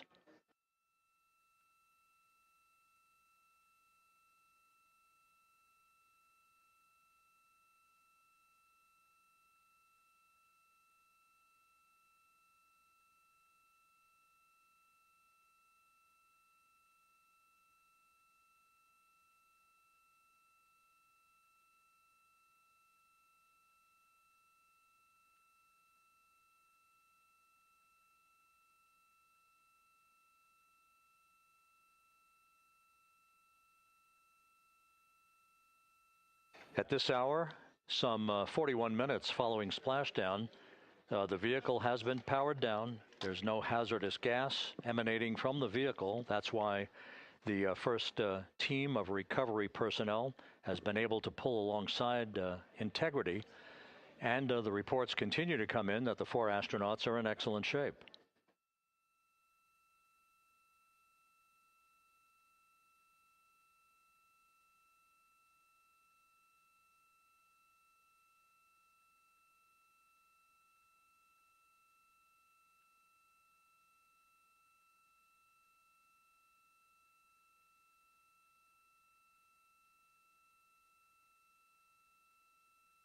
Yes.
This is Mission Control Houston, continuing to watch the initiation of the recovery of Integrity's astronauts. One by one, they'll be brought out of the spacecraft onto a large inflatable raft just a short time from now. In the meantime, we can go back to the USS John P. Murtha, where my colleague Megan Cruz is standing by to provide her situation report. Megan, can you hear us?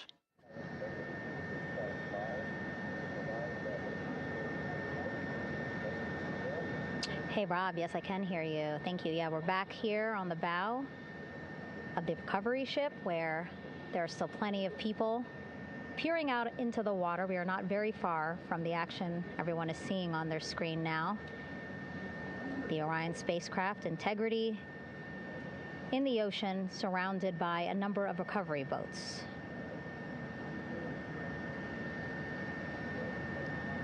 As Rob has been saying, in those recovery boats, NASA and Navy personnel specifically trained to get the astronauts out of Orion.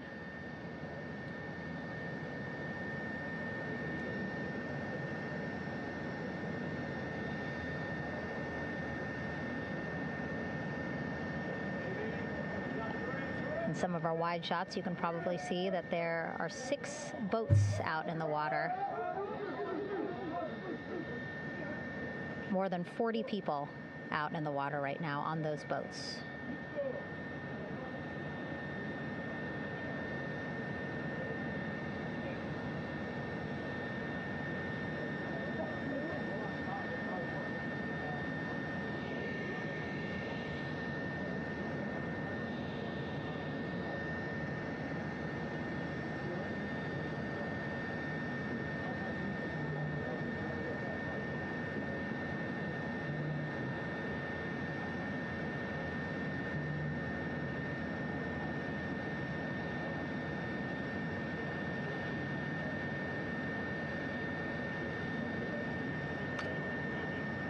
First order of business is to set up the front porch and the stabilization collar. You might also hear it referred to as a stab collar. Basically just to make sure that Orion stays upright, doesn't sway in the water too much, again, to make it easier for recovery forces to get the astronauts out.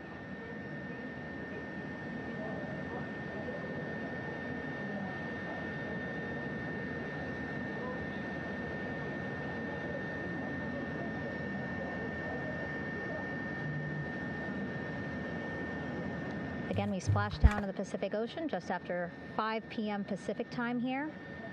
It's a requirement by NASA to be able to get the crew out of Orion within 2 hours of splashdown. So doing great on time so far. Plenty of time. No rush either. I was speaking to NASA flight surgeon Rick Schuring earlier in this broadcast, and he said to me, no rush to get the crew out. Just want to make sure that they're feeling good, and whenever they're ready to take their step out of Orion and onto that large raft, the front porch, folks will be ready.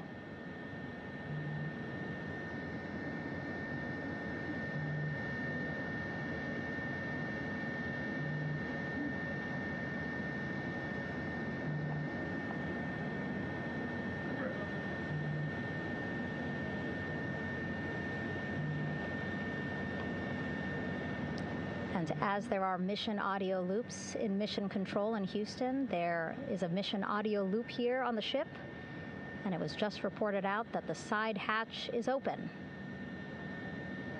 Side hatch of integrity is open. You're getting these beautiful shots from our aerial assets.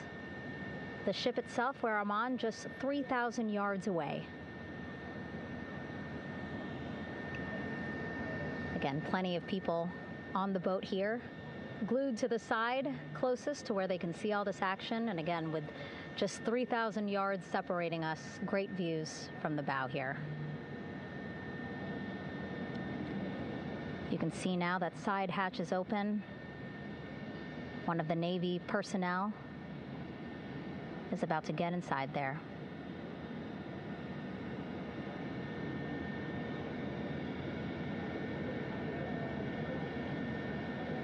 In they go. In total, 4 will go into Orion. So it'll be a little bit of a tight squeeze, but the goal is to have a recovery personnel with each astronaut assessing them.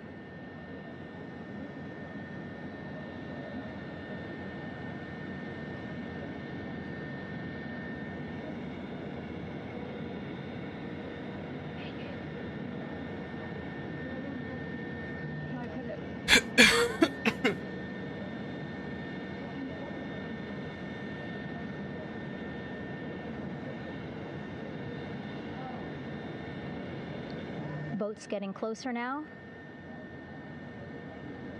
Again, that one that's right up against Orion, those are the divers that will go in to the spacecraft to check on each of the astronauts. These other boats will begin doing a number of things, putting on that stabilization collar onto Orion, building that front porch.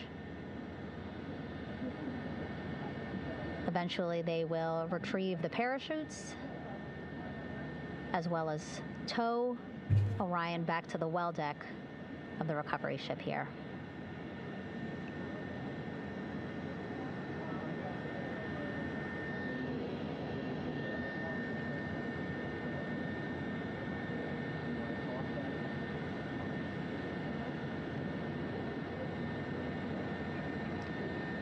And so as we wait for the Navy and NASA personnel to get their assessment of the crew inside of Orion, why don't we toss it back to Rob for an update? Yeah, thank you, Megan. Here in Mission Control, Flight Director Rick Henfling and the entry team of flight controllers still on duty. The vehicle has been powered down for some time now. There are no hazardous gases emanating from integrity. That, of course, allowed the recovery personnel to approach the vehicle and then open the hatch to begin the initial medical assessment of the crew, as you just indicated. Now we're standing by for the erection of that inflatable raft, the front porch, alongside of the vehicle. That will enable the crew to be extracted one by one onto the raft, have a moment or two to get their land legs back before they're hoisted into two hovering Navy helicopters, 2 crew members for each helicopter, for a short flight back to the deck of the USS John P. Murtha.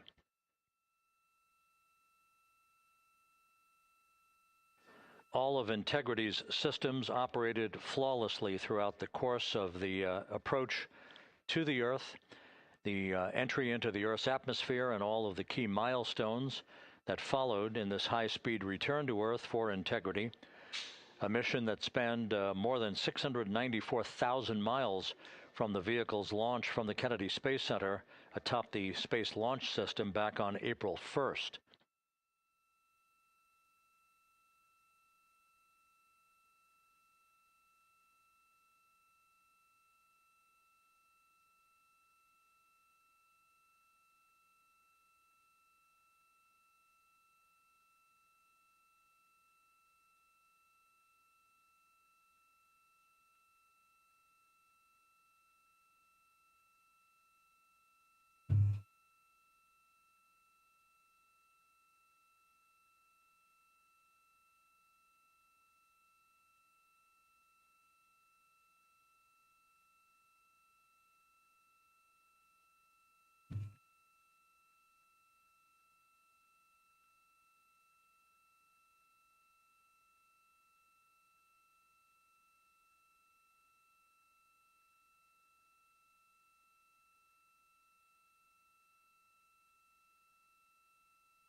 As we mentioned at the top of the broadcast, the last time that the Apollo program saw a splashdown in the Pacific was Apollo 17 back on December 19th, 1972. So for the first time in some 53 and a half years, we have reenacted that with the arrival of Integrity's astronauts as they flew around the moon in that historic lunar flyby that began with a trans-lunar injection burn that took them out of Earth orbit following 24 hours of a high Earth orbit trajectory. The high Earth orbit trajectory enabled flight controllers here to have a full 24 hours to evaluate the systems on Integrity and the condition of the crew before they would commit to flying to the moon.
With the side hatch of Orion having been opened to set the stage for the erection of the inflatable life raft, known as the front porch, to be erected alongside the spacecraft for the extraction of the crew. Let's play for you an interview that my colleague Megan Cruz conducted on the USS John P. Murtha with Navy diver First Class David McMahon that explains how this process is unfolding.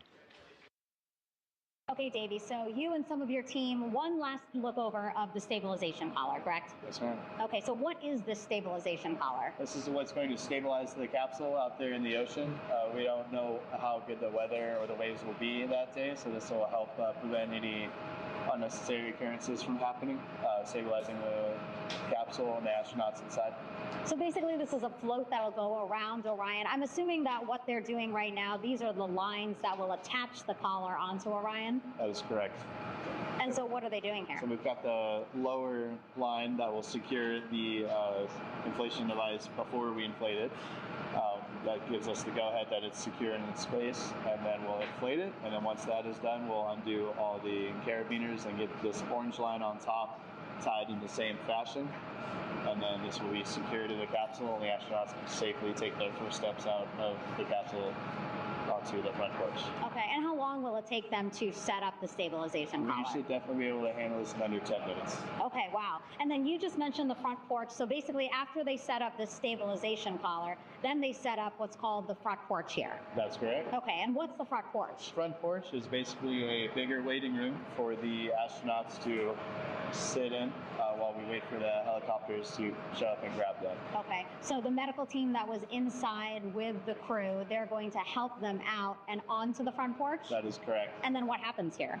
We have higher trained medical personnel also on board the front porch that will give them lookovers and just make sure they're okay while we wait for the helicopters to show up.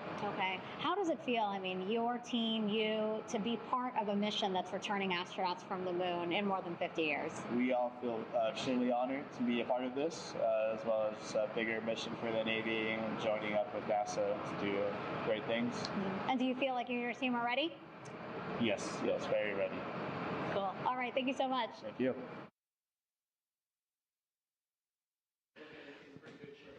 Once again, the recovery operations are continuing out in the Pacific. We shortly should see that life raft, the front porch, erected alongside the side hatch of the vehicle.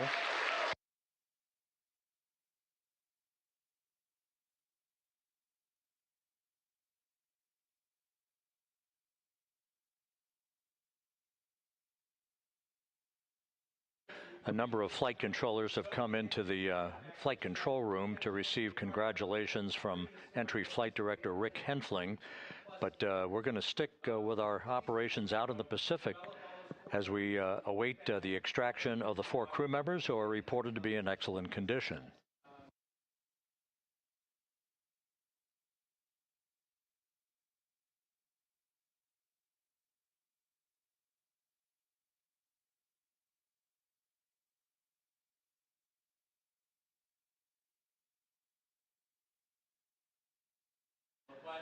Again, while we stand by for that front porch to be erected alongside of the side hatch of the vehicle, let's go back to the USS John P. Murtha and Megan Cruz. Megan?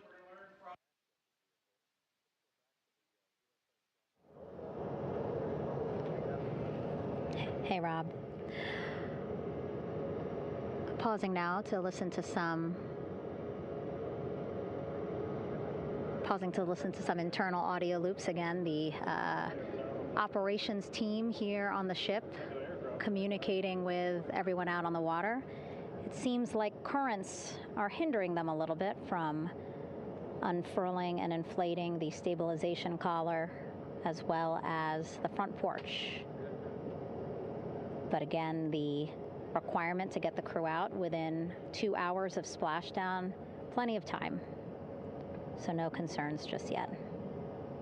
But as calm as the water looks, yeah, it looks like it's hindering the teams just a tad.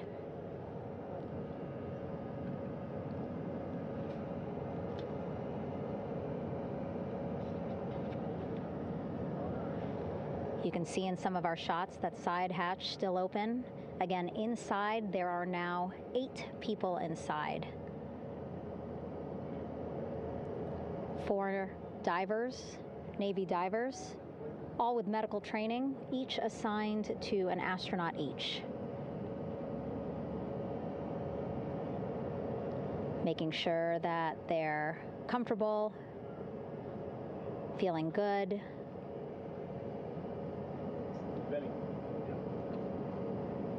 As you've heard us say in the broadcast, you know, they expect a little bit of discomfort. Again, these astronauts just traveled back to Earth at 25,000 miles an hour, a nearly 695,000-mile journey around the moon. If you think you get carsick.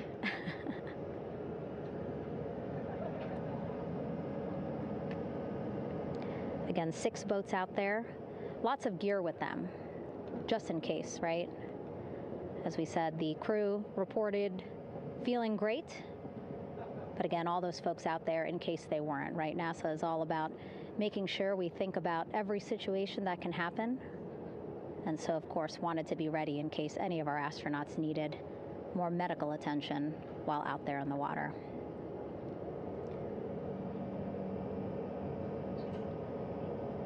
You see now teams, again, trying to set up the stabilization collar and front porch for the crew to get out of Orion. They need both, right? The stabilization collar will keep Orion from swaying as you see it is doing now.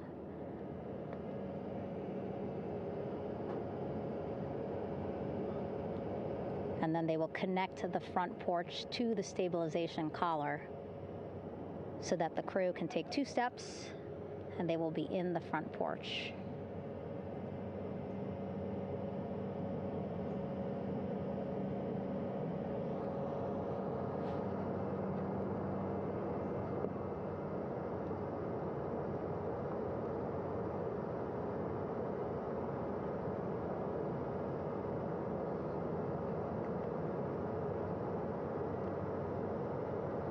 Not a lot of chatter on the mission audio loops. That's a good thing. Again, things proceeding pretty nominally, even if they're fighting some currents out there on the Pacific Ocean.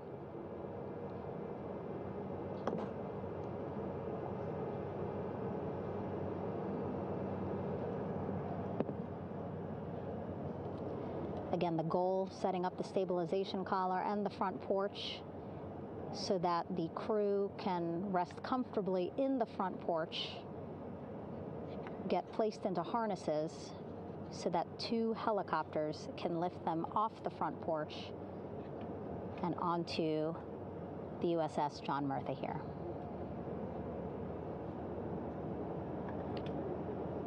The helicopters are going to take turns picking up an astronaut. So again, Helo 1 and Helo 2.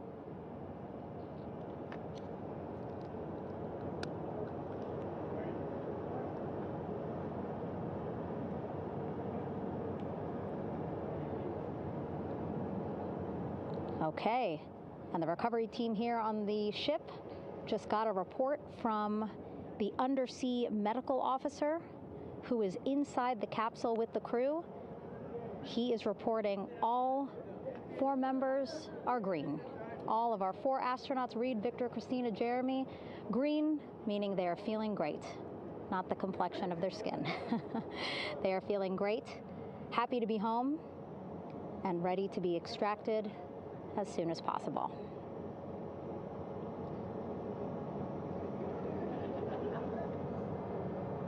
And so, as I was saying, we have 2 helicopters circling the activity you're seeing on the water right now.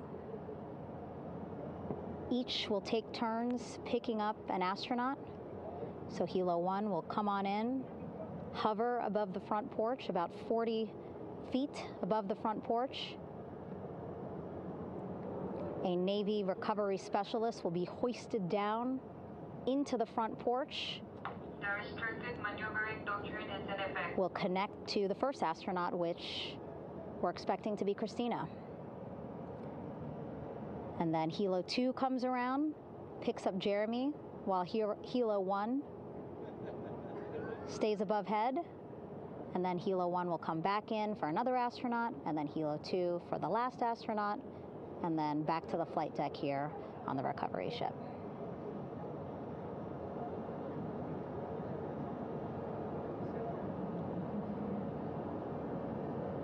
I was talking to Assistant Artemis Recovery Director Paul Sierpinski. He said helos are a much quicker, safer way to get on board. They did actually consider boats, but then if you think about it, longer time, the crew would have to move through more of the ship. This way the helos will give a more direct, quicker route to the medical bay for our 4 astronauts.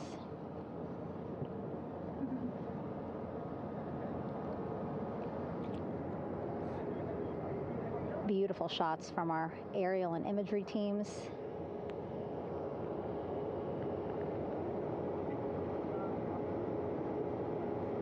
Clouds have dissipated for a clear view from the bow of the recovery ship here.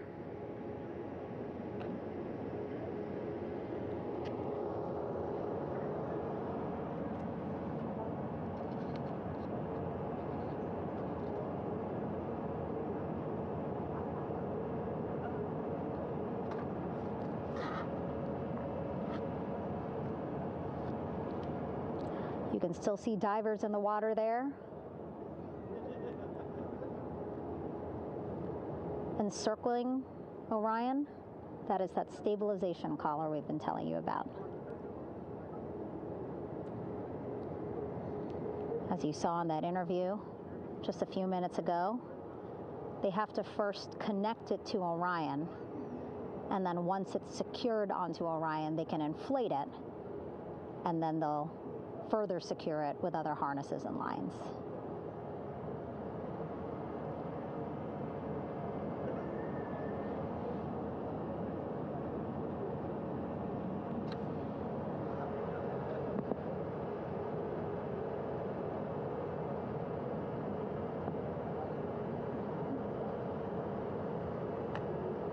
About an hour and 10 minutes since splashdown in the Pacific Ocean here.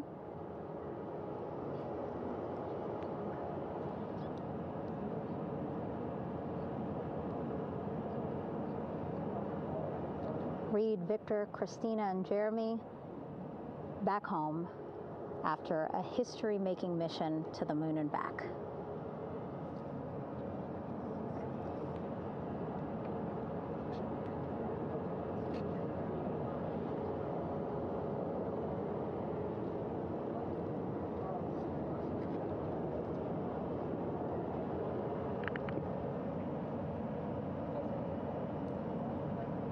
If you missed what we said just a couple of minutes ago, the undersea medical officer inside with the crew in Orion reporting all 4 crew members feeling great.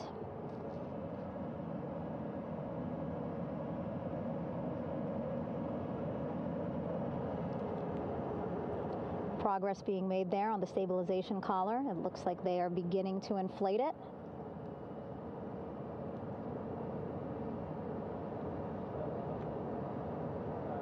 And it looks like they're starting to unfold the front porch in order to get that into the water here shortly and inflate that as well.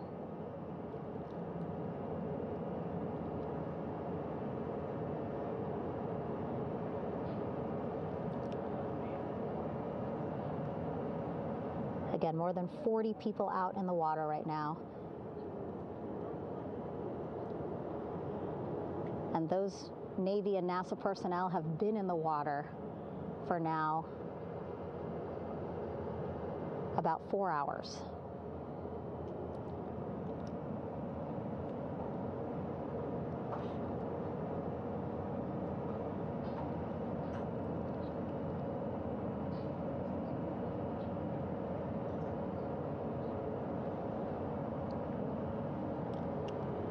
The reason why they had to get out so early is just to stage everything.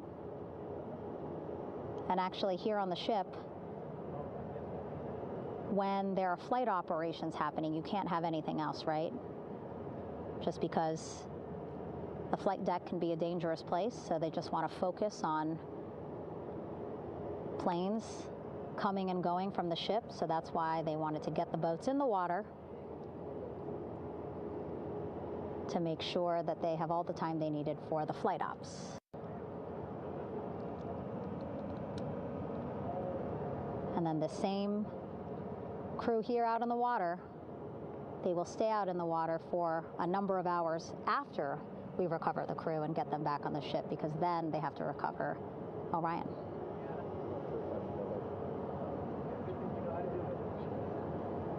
All right, that stabilization collar looking good around Orion.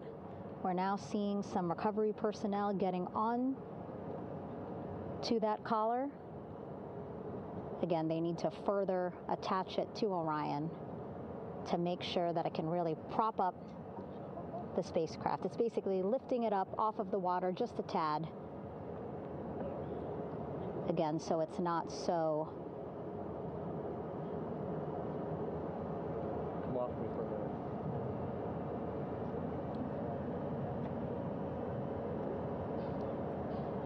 so it doesn't sway so much in the water there.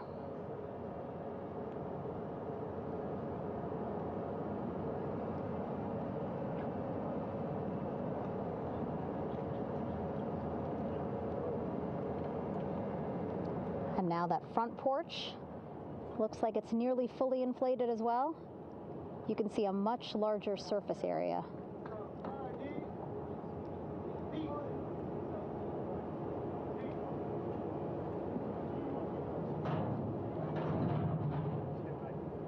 And so once the crew get out of Orion, they can stretch their legs a little bit on this front porch, get some fresh air.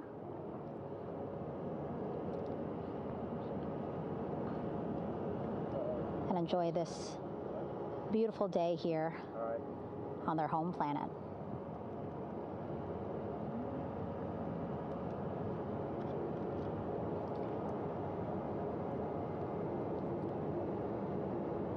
It appears teams now are about to connect the front porch to the stabilization collar.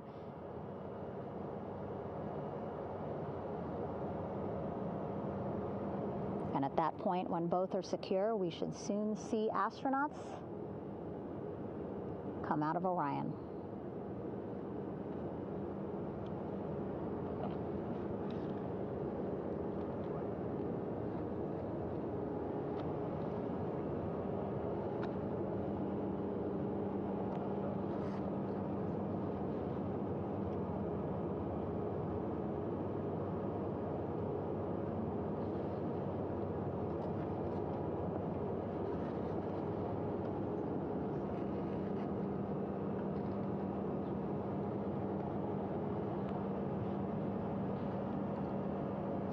All these views you see also being fed to the Landing Force Operations Center here on the ship. Of course, it is very important for our recovery teams leading the mission to have all the views that you're seeing as well. Again, listening to their communication loop here on the ship. Very quiet, which is a good thing. It means things are going pretty nominally, meaning as expected.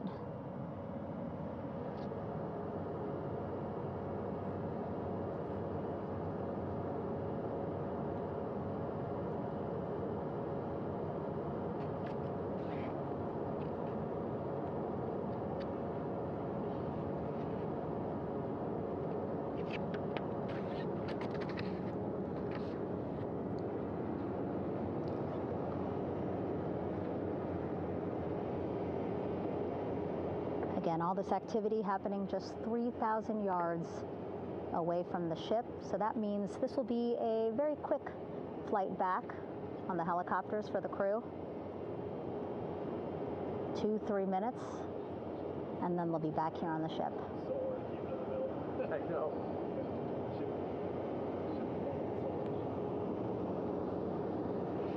Okay, saw a thumbs up from one of the personnel on the front porch. It looks like they are now getting ready to deploy what they call the Air Rescue Vest, ARV. And so this is the harness that each crew member will get into in order to be hoisted into the helicopters. Again, those helicopters hovering just about 40 feet above the front porch when they're ready to pick up each crew member.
This is Mission Control Houston. Behind me, a fairly raucous scene as hundreds of flight controllers have poured into the flight control room here. This is reminiscent of the scene after the final shuttle mission of STS-135, although that was the end of a program. This is only the beginning of a program with the textbook splashdown of Integrity and its 4 astronauts. We're standing by for the crew to be extracted from the spacecraft. Entry Flight Director Rick Henfling invited all of these flight controllers who have contributed to this mission to enter the flight control room to have an opportunity to receive well wishes and to share the mutual glow that exists in the wake of a textbook mission for Integrity. On the front screen here in Mission Control, a sign that says "Welcome Home, Integrity," taking humanity back to the moon, going further, and returning safely to Earth. So all of that jubilation, part of the post-splashdown activities, even as we await the crew being extracted from the vehicle to be hoisted onto Navy helicopters for the trip back to the USS John P. Murtha.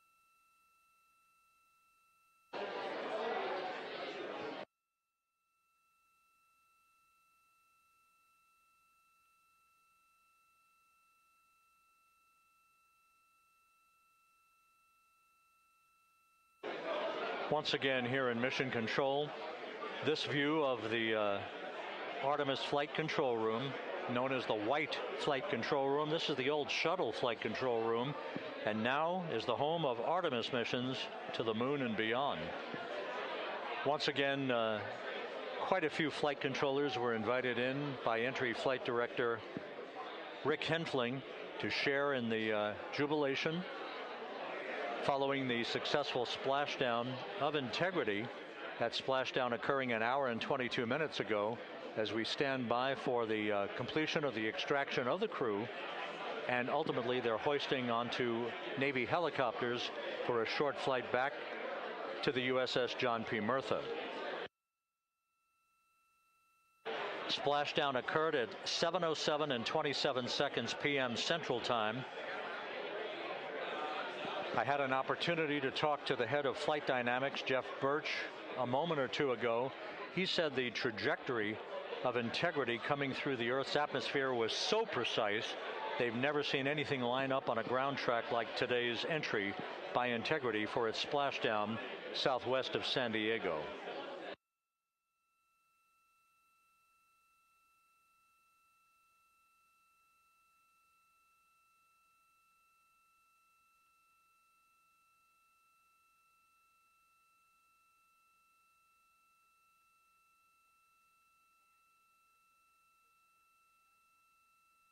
And the initial, you can hear it.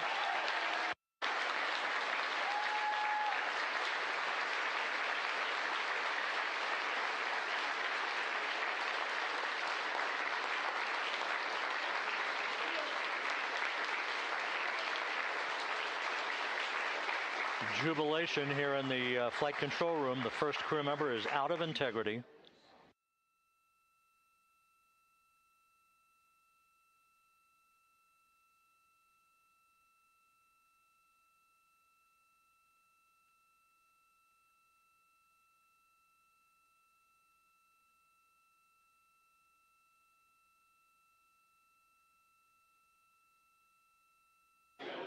We are expecting the other crew members momentarily to be extracted.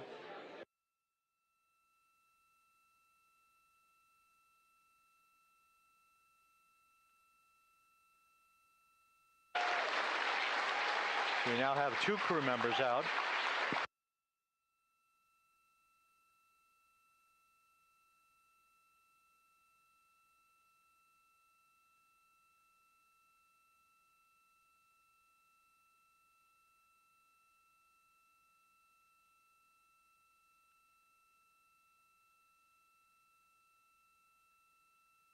Two crew members out, 2 to go.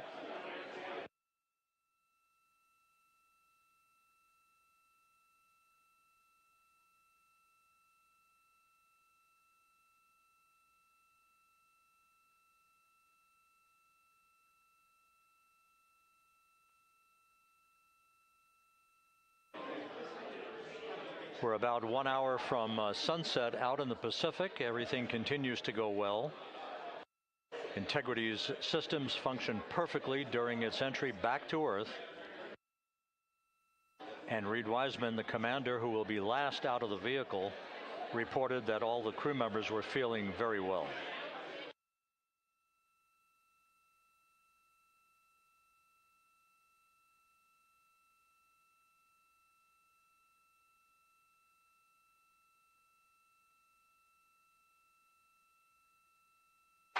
Crew member number 3 now out.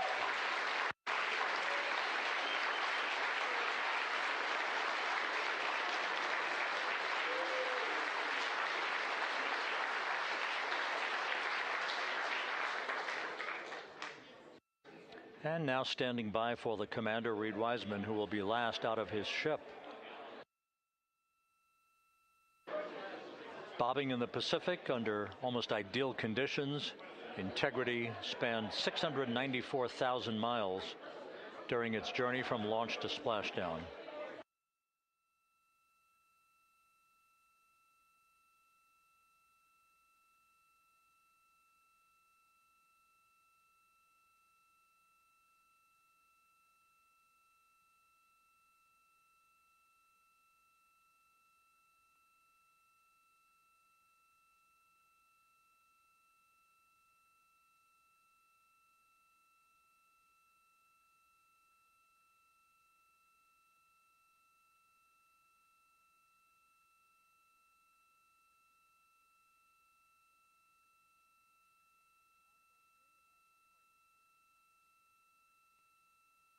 And we now have Reed Wiseman out of the vehicle. All 4 crew members now out of Integrity.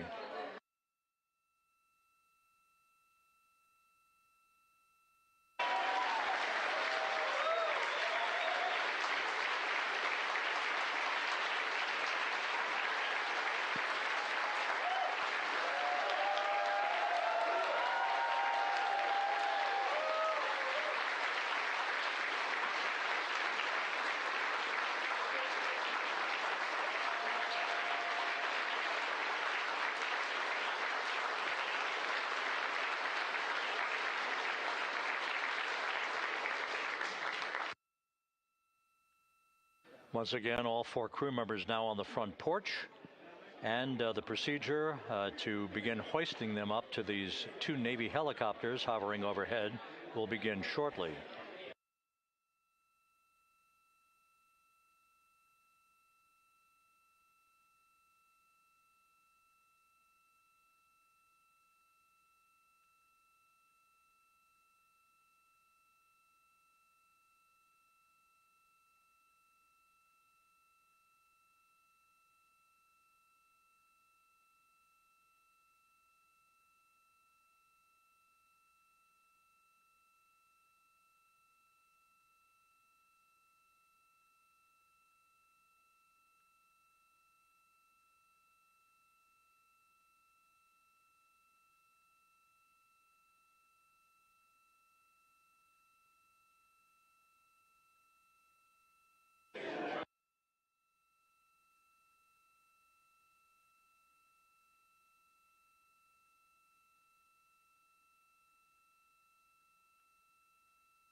This is Mission Control Houston.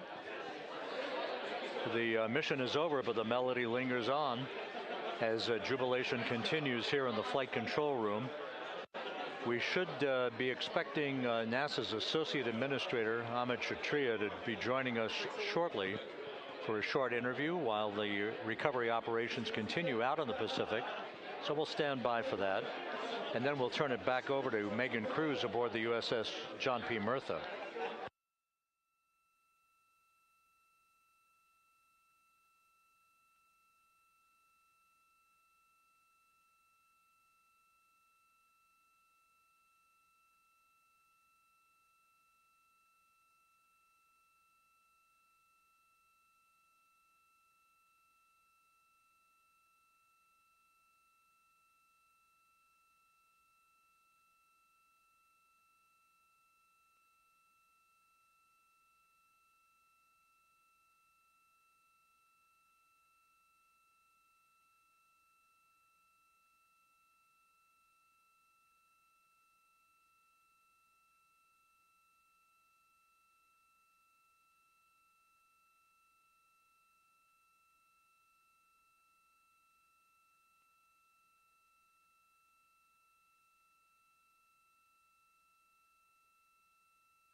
This is Mission Control Houston here in the Artemis flight control room. A number of flight controllers basking in the glory of the successful end of this mission that carried 4 astronauts around the moon on a lunar flyby, and the first test flight of Orion with crew members on board. Splashdown occurring an hour and 32 minutes ago after a flawless descent back into the Earth's atmosphere for the vehicle. Its 4 crew members in good shape, simply enjoying their time right now on the front porch, as it were, the inflatable raft alongside of their Integrity spacecraft. We're expecting Amit Kshatriya, the NASA Associate Administrator, to join us here momentarily for a brief interview before we turn it back over to Megan Cruz aboard the USS John P. Murtha, the recovery ship.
This is Mission Control Houston. We're about an hour and 34 minutes since the textbook splashdown of integrity in the Pacific to bring home our astronauts. And with us now is Amit Kshatriya, the NASA Associate Administrator.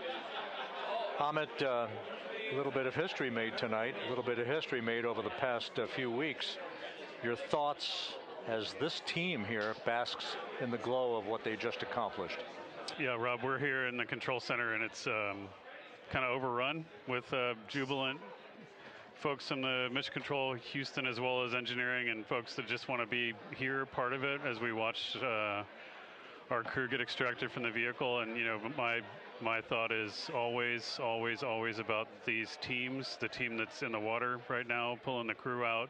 The team here in Houston that worked so hard over the last 10 days, no sleep to get this done. You know, we still have some work to do to get the crew to the med bay here on the ship. They all look great coming out, so hopefully that won't be too long. You know, I think we saw the administrator on the boat too, giving his thanks to the Navy team on the Mirtha, which they're just an incredible group of sailors. I was able to visit with them a couple weeks ago. And then if you pull it all the way back to the workers and the folks that joined the rocket at Michoud, that made the heat shield tiles that held together tonight, that stacked the vehicle in Florida, that integrated the vehicle in Denver, that fired the engines in Stennis, that fired the boosters in Promontory. I mean, this is the entire team, you know, coming together and being tested by the environment that this machine went through, and they did it right. The work was good. They did it right. You've said in a number of briefings, of course, and in other forums that this is just the first step. The cadence has to step up, as the administrator has indicated. Now, it's a little early for the full report card on how Integrity did, but did this mission ultimately, from your eyes view, exceed expectations? It absolutely did. I mean, I was waiting to talk about this until we're in the water, and, you know, I think we still have, again, work to do to bring it in and really kind of go through it bolt by bolt and see what we learned. But, I mean, so far, given what we learned during the mission and given how we performed on ascent, on entry, you know, I always think about energy in terms of the states that you worry about the most, and every time we put these machines through these incredibly energetic states, they came through. So I'm fairly confident that we made a big step tonight to get us on the path towards the surface. I think the path to the surface is open now. You know, we do have to do all the work, and we'll make sure we talk about that as cleanly as we can. We learned a few things during the mission, but I have to tell you, this was an incredible test of an incredible machine. From an American psyche standpoint, the Empire State Building was lit up red, white, and blue tonight. Our coverage was seen on baseball stadiums around the major leagues. How captivating was this experience for the American people, for the world, in fact, as we returned to the moon?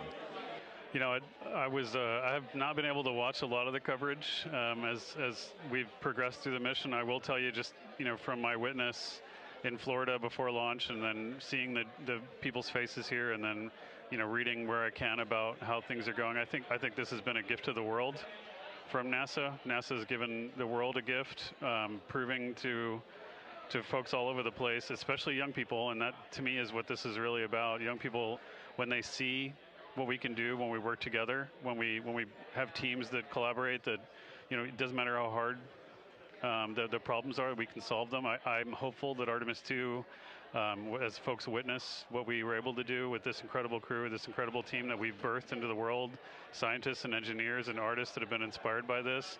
And even if they don't come work in the program, which separately they should come work in the program, because Lord knows we need the help, but even if they don't want to come work in the program, hopefully they grow up to recognize they can do amazing things when they work together and contribute to society and be good citizens and really change the way, you know, the challenges that are coming in the world are overcomable if we work together like this.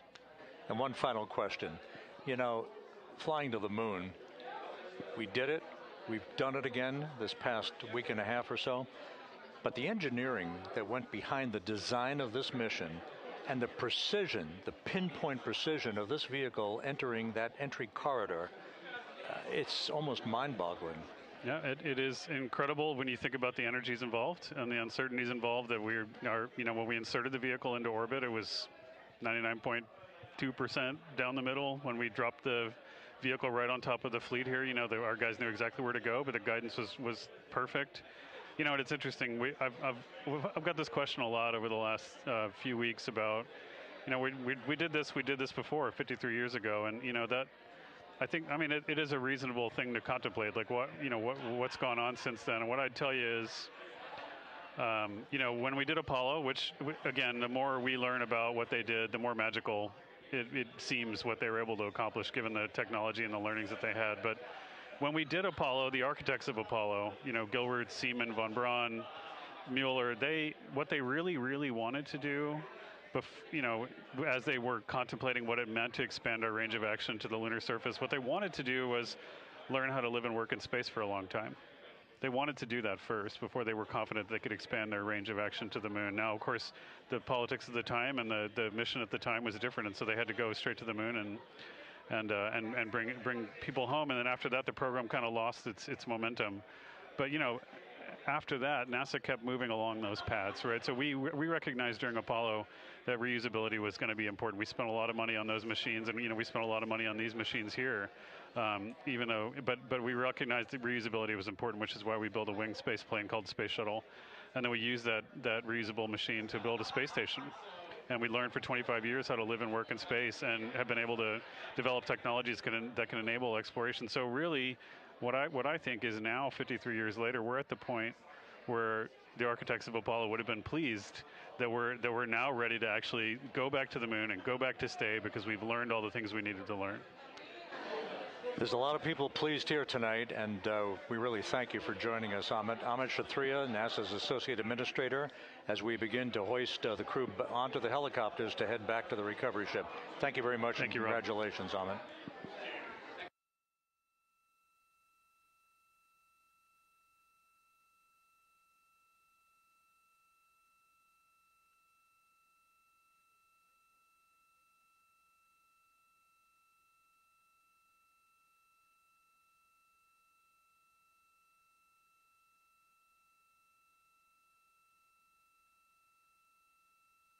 This is Mission Control Houston, with the crew members now beginning to be hoisted aboard the Navy helicopters.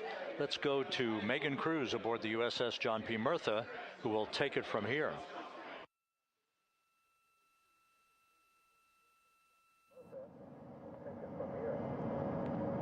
Hey, Rob. Yeah, back on the bow of the ship here, we are seeing the helicopters circling Orion.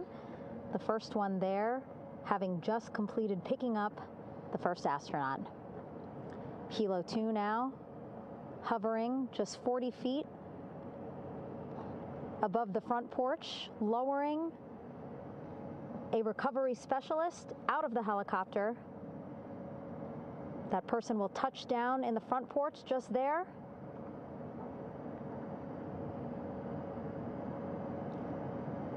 The crew members already outfitted with a harness that will allow them to quickly attach to the hoisting device.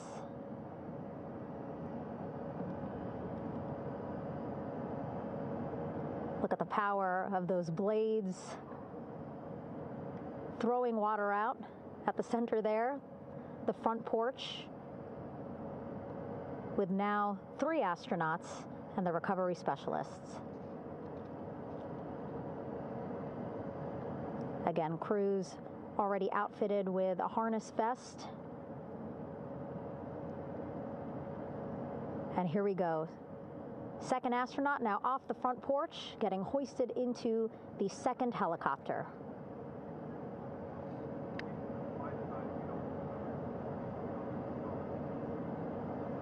That helicopter will now hover just a distance away to give room for the first helicopter to come back and pick up the third astronaut.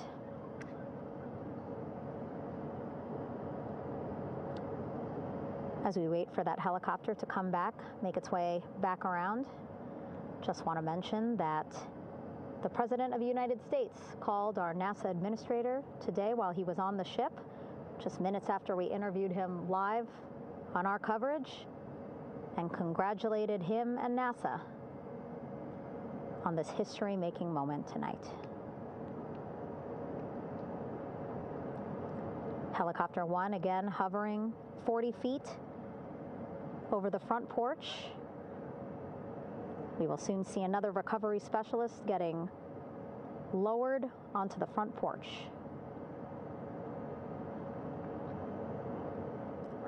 Wow, imagine sitting on that front porch, the wind, the water.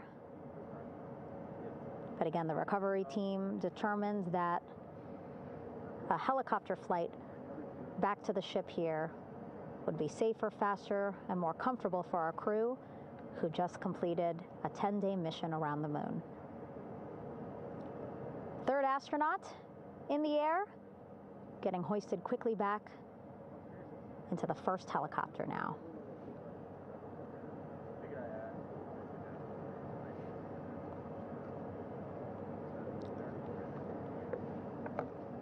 That first helicopter now on its way back to the ship here. We will soon see it land in just a few minutes. Again, all this action happening just 3,000 yards away from us, so a very quick flight back to the flight deck. And now the only person left on the front porch, Commander Reed Wiseman. That second helicopter now making its way back over to the front porch. Here it comes.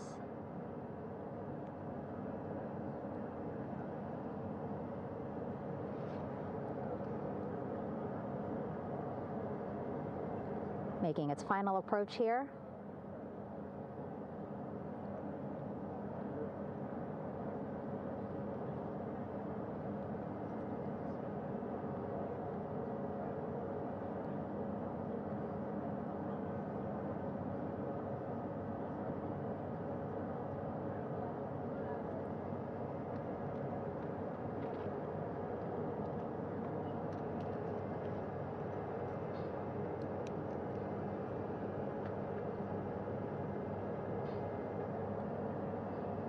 The last astronaut, Commander Reed Wiseman,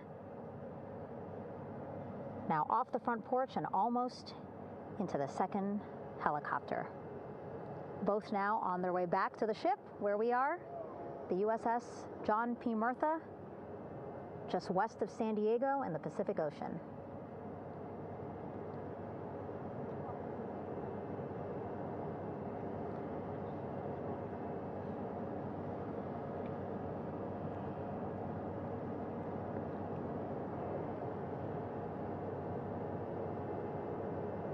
Exciting to see our 4 crew members minutes away from landing on the flight deck here on the recovery ship. 550 people on this ship, excited, ready, anxious, looking forward to welcoming this crew aboard.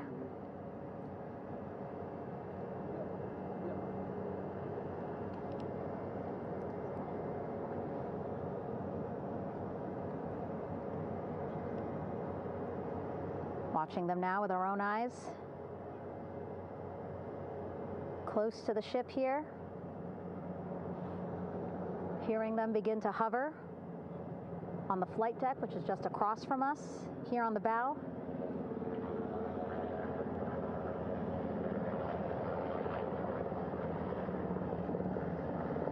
The first helicopter coming in.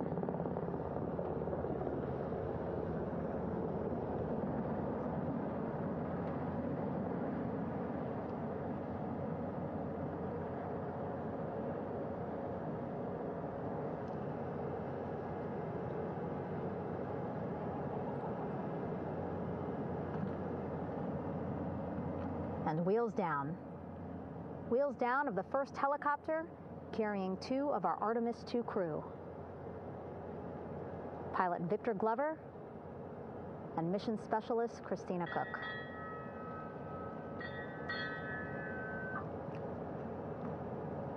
Helo 1 on deck reported on the recovery loop. Again, the mission audio loops that the recovery team are using here to communicate with one another. And an announcement just made on the ship, integrity incoming. 2 more helicopters on their way to the flight deck, one carrying the crew, the other, one of our imagery helicopters. Again, kudos to our imagery and aerial teams for giving us these beautiful views of history in the making. Set amid a gorgeous, soon-to-be sunset here in the Pacific Ocean.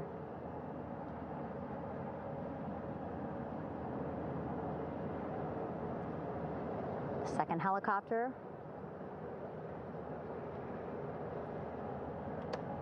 making its approach of the flight deck.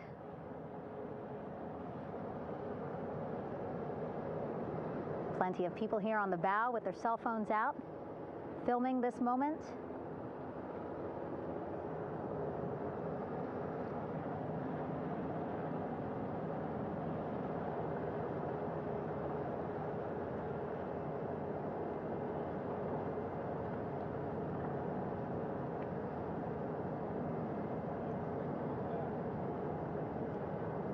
Some impressive flying here by the Navy,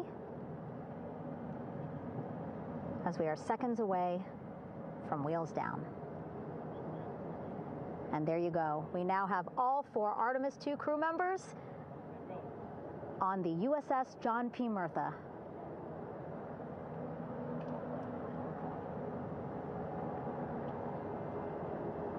I'm sure they're happy to be out of the water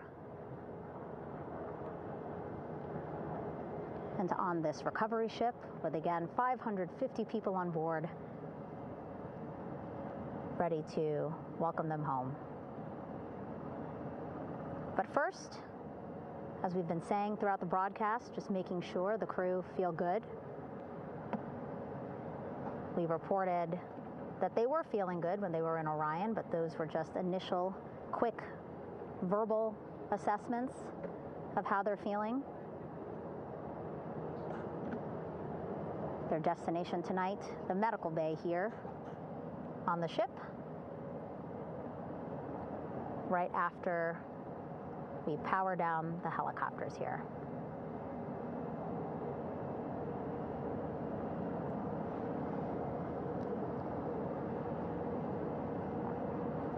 The team on the flight deck working quickly but methodically.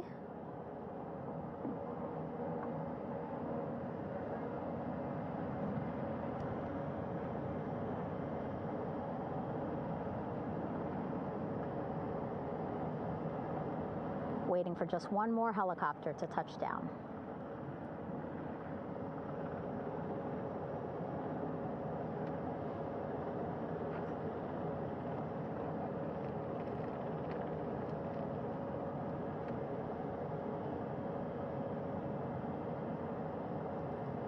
Very limited personnel here on the flight deck. Restricted maneuvering doctrine is in effect. As that third helicopter touches down.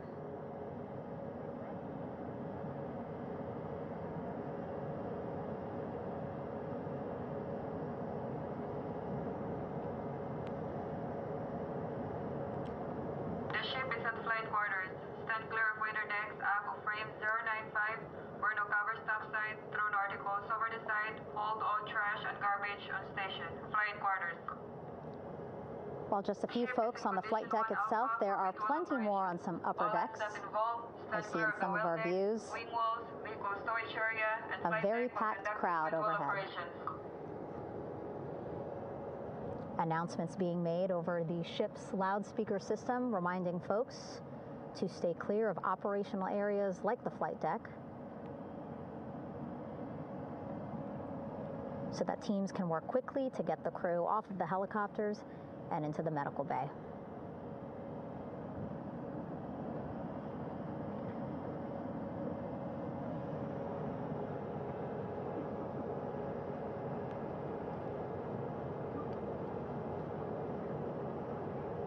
Splashdown today, 5:06 p.m. Pacific time. We are within 2 hours of that splashdown time, and already we have all 4 crew members on the flight deck of the USS John P. Murtha.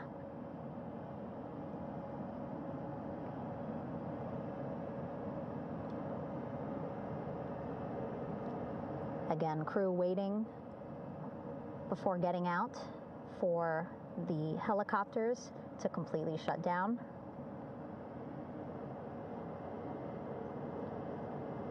Safety, of course, very important to NASA and the U.S. military.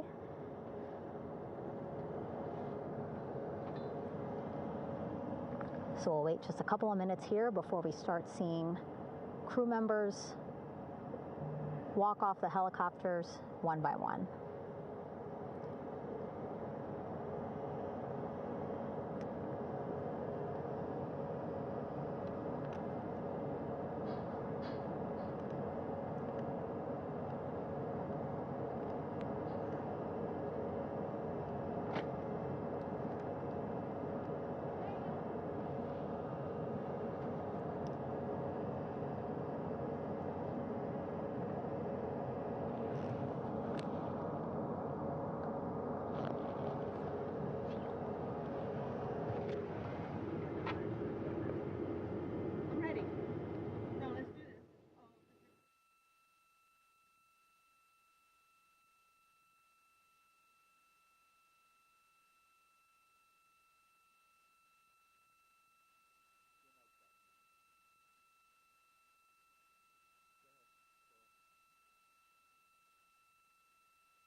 All right, and now here we see pilot Victor Glover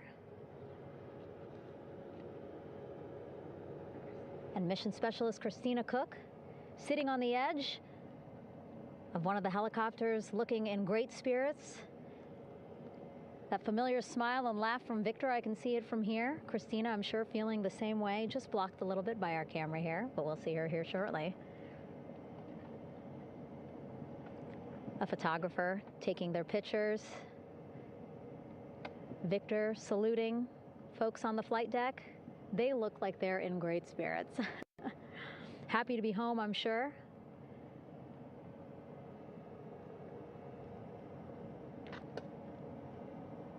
If you're sitting at home, I hope you too are wondering, what would you want to ask them if you got a chance to talk to them? Because that is what I'm thinking about. Getting the opportunity to talk to or ask questions of these 4 astronauts who just made history as the first crew to return to the moon since 1972.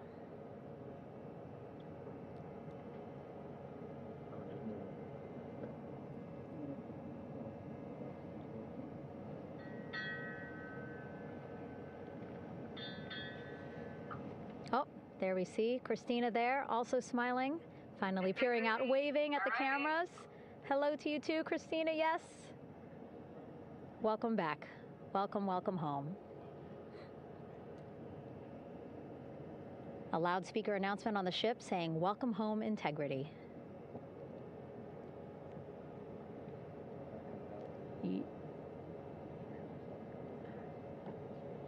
Victor in great spirits. I can't see who he's talking to, but I kind of think that he might be talking to his other 2 crew members. Shouting from across the flight deck, congratulations to one another.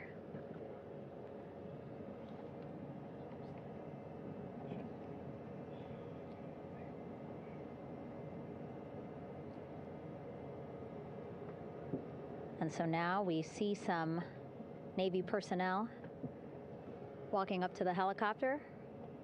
This is again the first helicopter carrying pilot Victor Glover and mission specialist Christina Cook.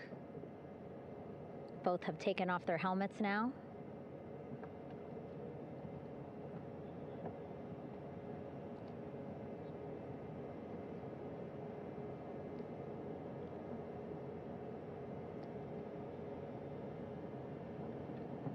Some pictures, video to catalog this historic moment. A beautiful sunset just behind them here in the Pacific Ocean. Golden hour. These pictures will be beautiful.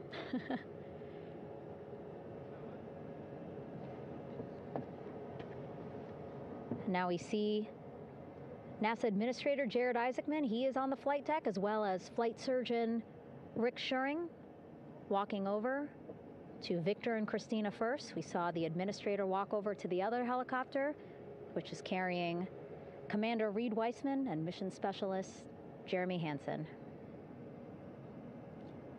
We heard from Rick earlier in the broadcast. Again, he said he's going to be out there on the flight deck to do another initial assessment of the crew, ask them how they're feeling, anything bothering them. But again, from what I'm seeing, they look like they're in great spirits and feeling pretty good for folks who just traveled 695,000 miles from Florida to the moon and now here to the Pacific Ocean.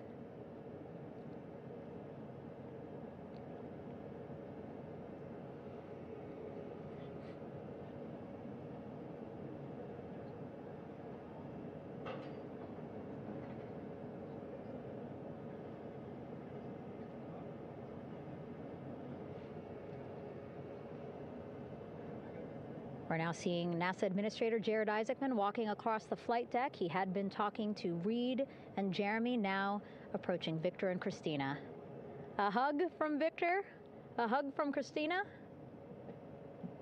What a moment that we're getting to experience together.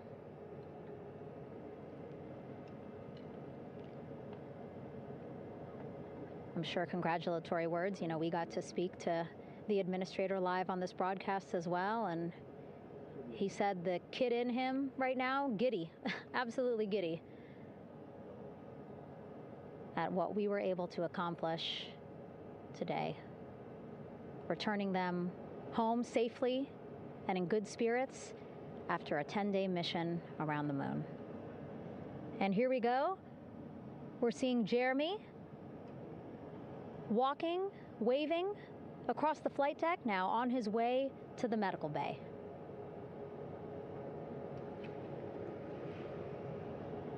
It's a short walk, less than a minute. Again, that's why the recovery team decided to use helicopters to get them on the flight deck for that short walk to medical bay. And now on the flight deck, we see the chief of the astronaut office, Scott Tingle. Rick Schuring switching places. He's going over to the other helicopter. Big hugs from Victor, Christina to Scott. Again, a gorgeous sunset setting the stage for this recovery tonight.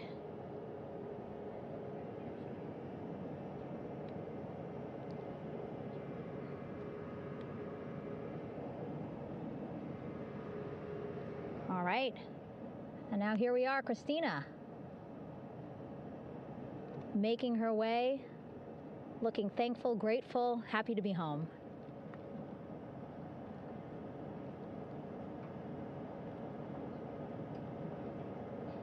You can see she's looking up. Again, lots of people, just a few levels up off the flight deck, welcoming her home.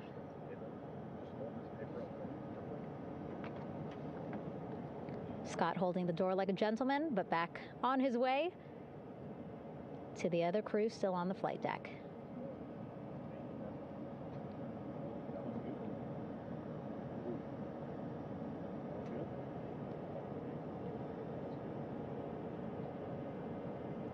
So still on the flight deck, Victor Glover and Reed Weissman.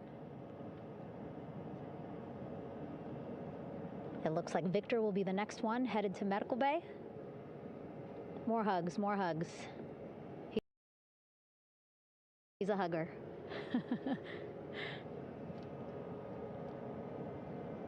Victor looking good as he walks across the flight deck. NASA Administrator applauding. Victor applauding for all the folks on the ship with him who played a role in their safe return today.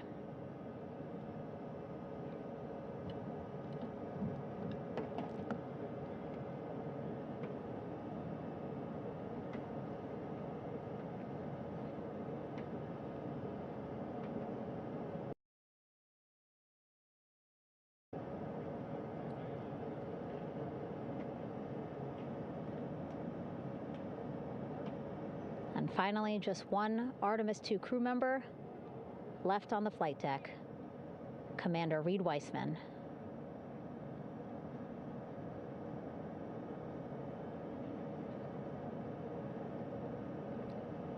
Applause from the group there on the flight deck, I'm sure, as well as on the level just above them, packed with people.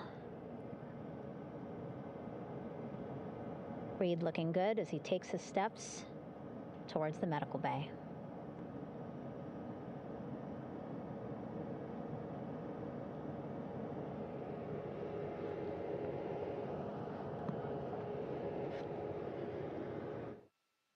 See our 4 Artemis II crew members back on the ship. Again, now they will head into medical bay, where they will be assessed by flight surgeons from both NASA as well as the Canadian Space Agency. A more in-depth assessment. When they get to medical bay, they will each have their own nurse. They will be helped out of their suits. And then again, we'll check to see that they're feeling good. Make sure it's not just adrenaline, but that they are feeling good from their long journey back from the moon. Beautiful shot of that sunset, illuminating our flight deck.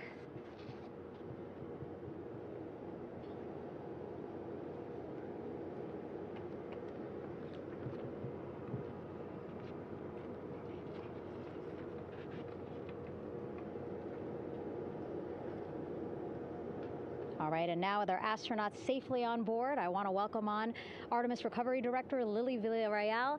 Lily, I don't know how you must be feeling right now. Ecstatic, relieved? So ecstatic, relieved. Of course, we still have to bring the capsule into the well deck of the ship, but this is a major milestone to have the crew here on the ship and in medbay. You know, our team has been preparing and working really hard, and I'm just so proud of them all. Everything went very well, just as planned. Our teammates in Houston, the flight control team was just amazing. We were able to have great conversations and communications about everything. And I don't know what else to say. I'm just so ecstatic. It's such a wonderful feeling to get to this point. Again, we still have to get the capsule, but this is huge for all of us in landing recovery. And I couldn't do this without my team, and of course the full support of the U.S. military. There's going to be lots of, high fives when we get the capsule back in, and I'm so happy that the crew's doing well, Orion's doing well, and thank you for everybody watching. Yeah, it was great to watch the crew come back to the ship with you. How were you feeling when you were seeing them looking so happy to be home and feeling really good? The funny thing is that we had video of them from inside the Orion vehicle. They were like that from the beginning. When we opened the hatch, they were already out of their seats, having a good time, waiting for us to open the hatch. And they opened the hatch, and of course we did the first medical assessment. Everybody was doing very well, and they were just having such a great time with the medical team that was inside the capsule. I think they were all taking selfies with the phones that they have, probably talking about what they saw, and it was just smiles all around. They were having such a great time. And then we put them on the front porch when we were ready to put them on the front porch. And again, you could see they were just so ecstatic to be home and talking to everybody. So we were very happy to see all of that in the control room of the LFOC. How remarkable is that? Again, if we think about their journey, the 695,000-mile journey around the moon and back, coming back at 30 times faster than the speed of sound. I mean, how remarkable is that they are in such good spirits? I mean, this is an amazing crew. I think you guys have seen it for the past 10 days. They're wonderful people, and we're so happy that they brought us along on that ride. And I can't wait to see all the additional videos and pictures that they have that, we'll get a hold of now that they're back on the ground. And I can't wait to hear how, a little more than what we saw on the press briefings from the crew about what they saw. It's just fantastic. Some of my favorite people during this 10 days was the science team and how excited they were. And so this is exactly how we feel in the landing recovery team when the science team went, oh my goodness, when they heard all the discussions about the moon. This is exactly how we feel now in the landing recovery team. We're so ecstatic. Yeah. Again, we have to recover the capsule. I want to make sure we don't forget about our Orion. Lily's all about business. She's thinking about what's next. But yeah, speaking of these 10 days, I mean, we have been along for the journey with them, live with them 24/7 for 10 days, and just really seeing the engagement that we've gotten from around the world. What do you hope people take away from this mission? I think that's fantastic. So, my story was that I went to the Kennedy Space Center. I was born in Colombia. I was 10 years old when we moved to the United States, but when I was 7, my family took me to the visitor center, and that's when I learned about Apollo.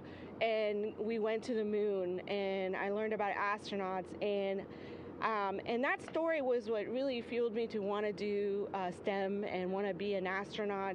And I think that this Artemis program is going to do exactly what what girls, my age back then is 7, young people right now, girls and even like young men, obviously. But we want to empower people to know that you can do this, right? If you want to come and work for NASA, if I did it, they can do it. And Artemis program is just going to inspire everybody. And I'm so happy about that. Yeah. Like Apollo inspired me. Thank you so much, Lily. Really appreciate you being here. As you said, still a lot of work to do. 5 to 6 more hours to recover Orion that's still out in the water. So I'll let you get back to it. But you had beautiful words to say again. We hope that this inspires people. We hope that you come and join us at NASA and accomplish great things with us in the future. Yeah. Back to you, Rob. Thank you, Megan, and safe sailing out there in the Pacific. Here in Mission Control, it is now all quiet. The team of flight controllers and all their support personnel have left the room to enjoy the aftermath of a textbook touchdown by Integrity that splashed down in the Pacific right on target to complete this historic flyby of the moon, the Artemis II mission. With that, we'll wrap up our coverage for the night and point you to a post-splashdown news conference in 15 minutes at 9:35 p.m. Central Time, 10:35 p.m. Eastern Time, where managers will discuss the return of the Integrity spacecraft and the completion of the Artemis II mission. With that, we'll wrap up our coverage for this evening and historic mission in the history books. This is Mission Control Houston.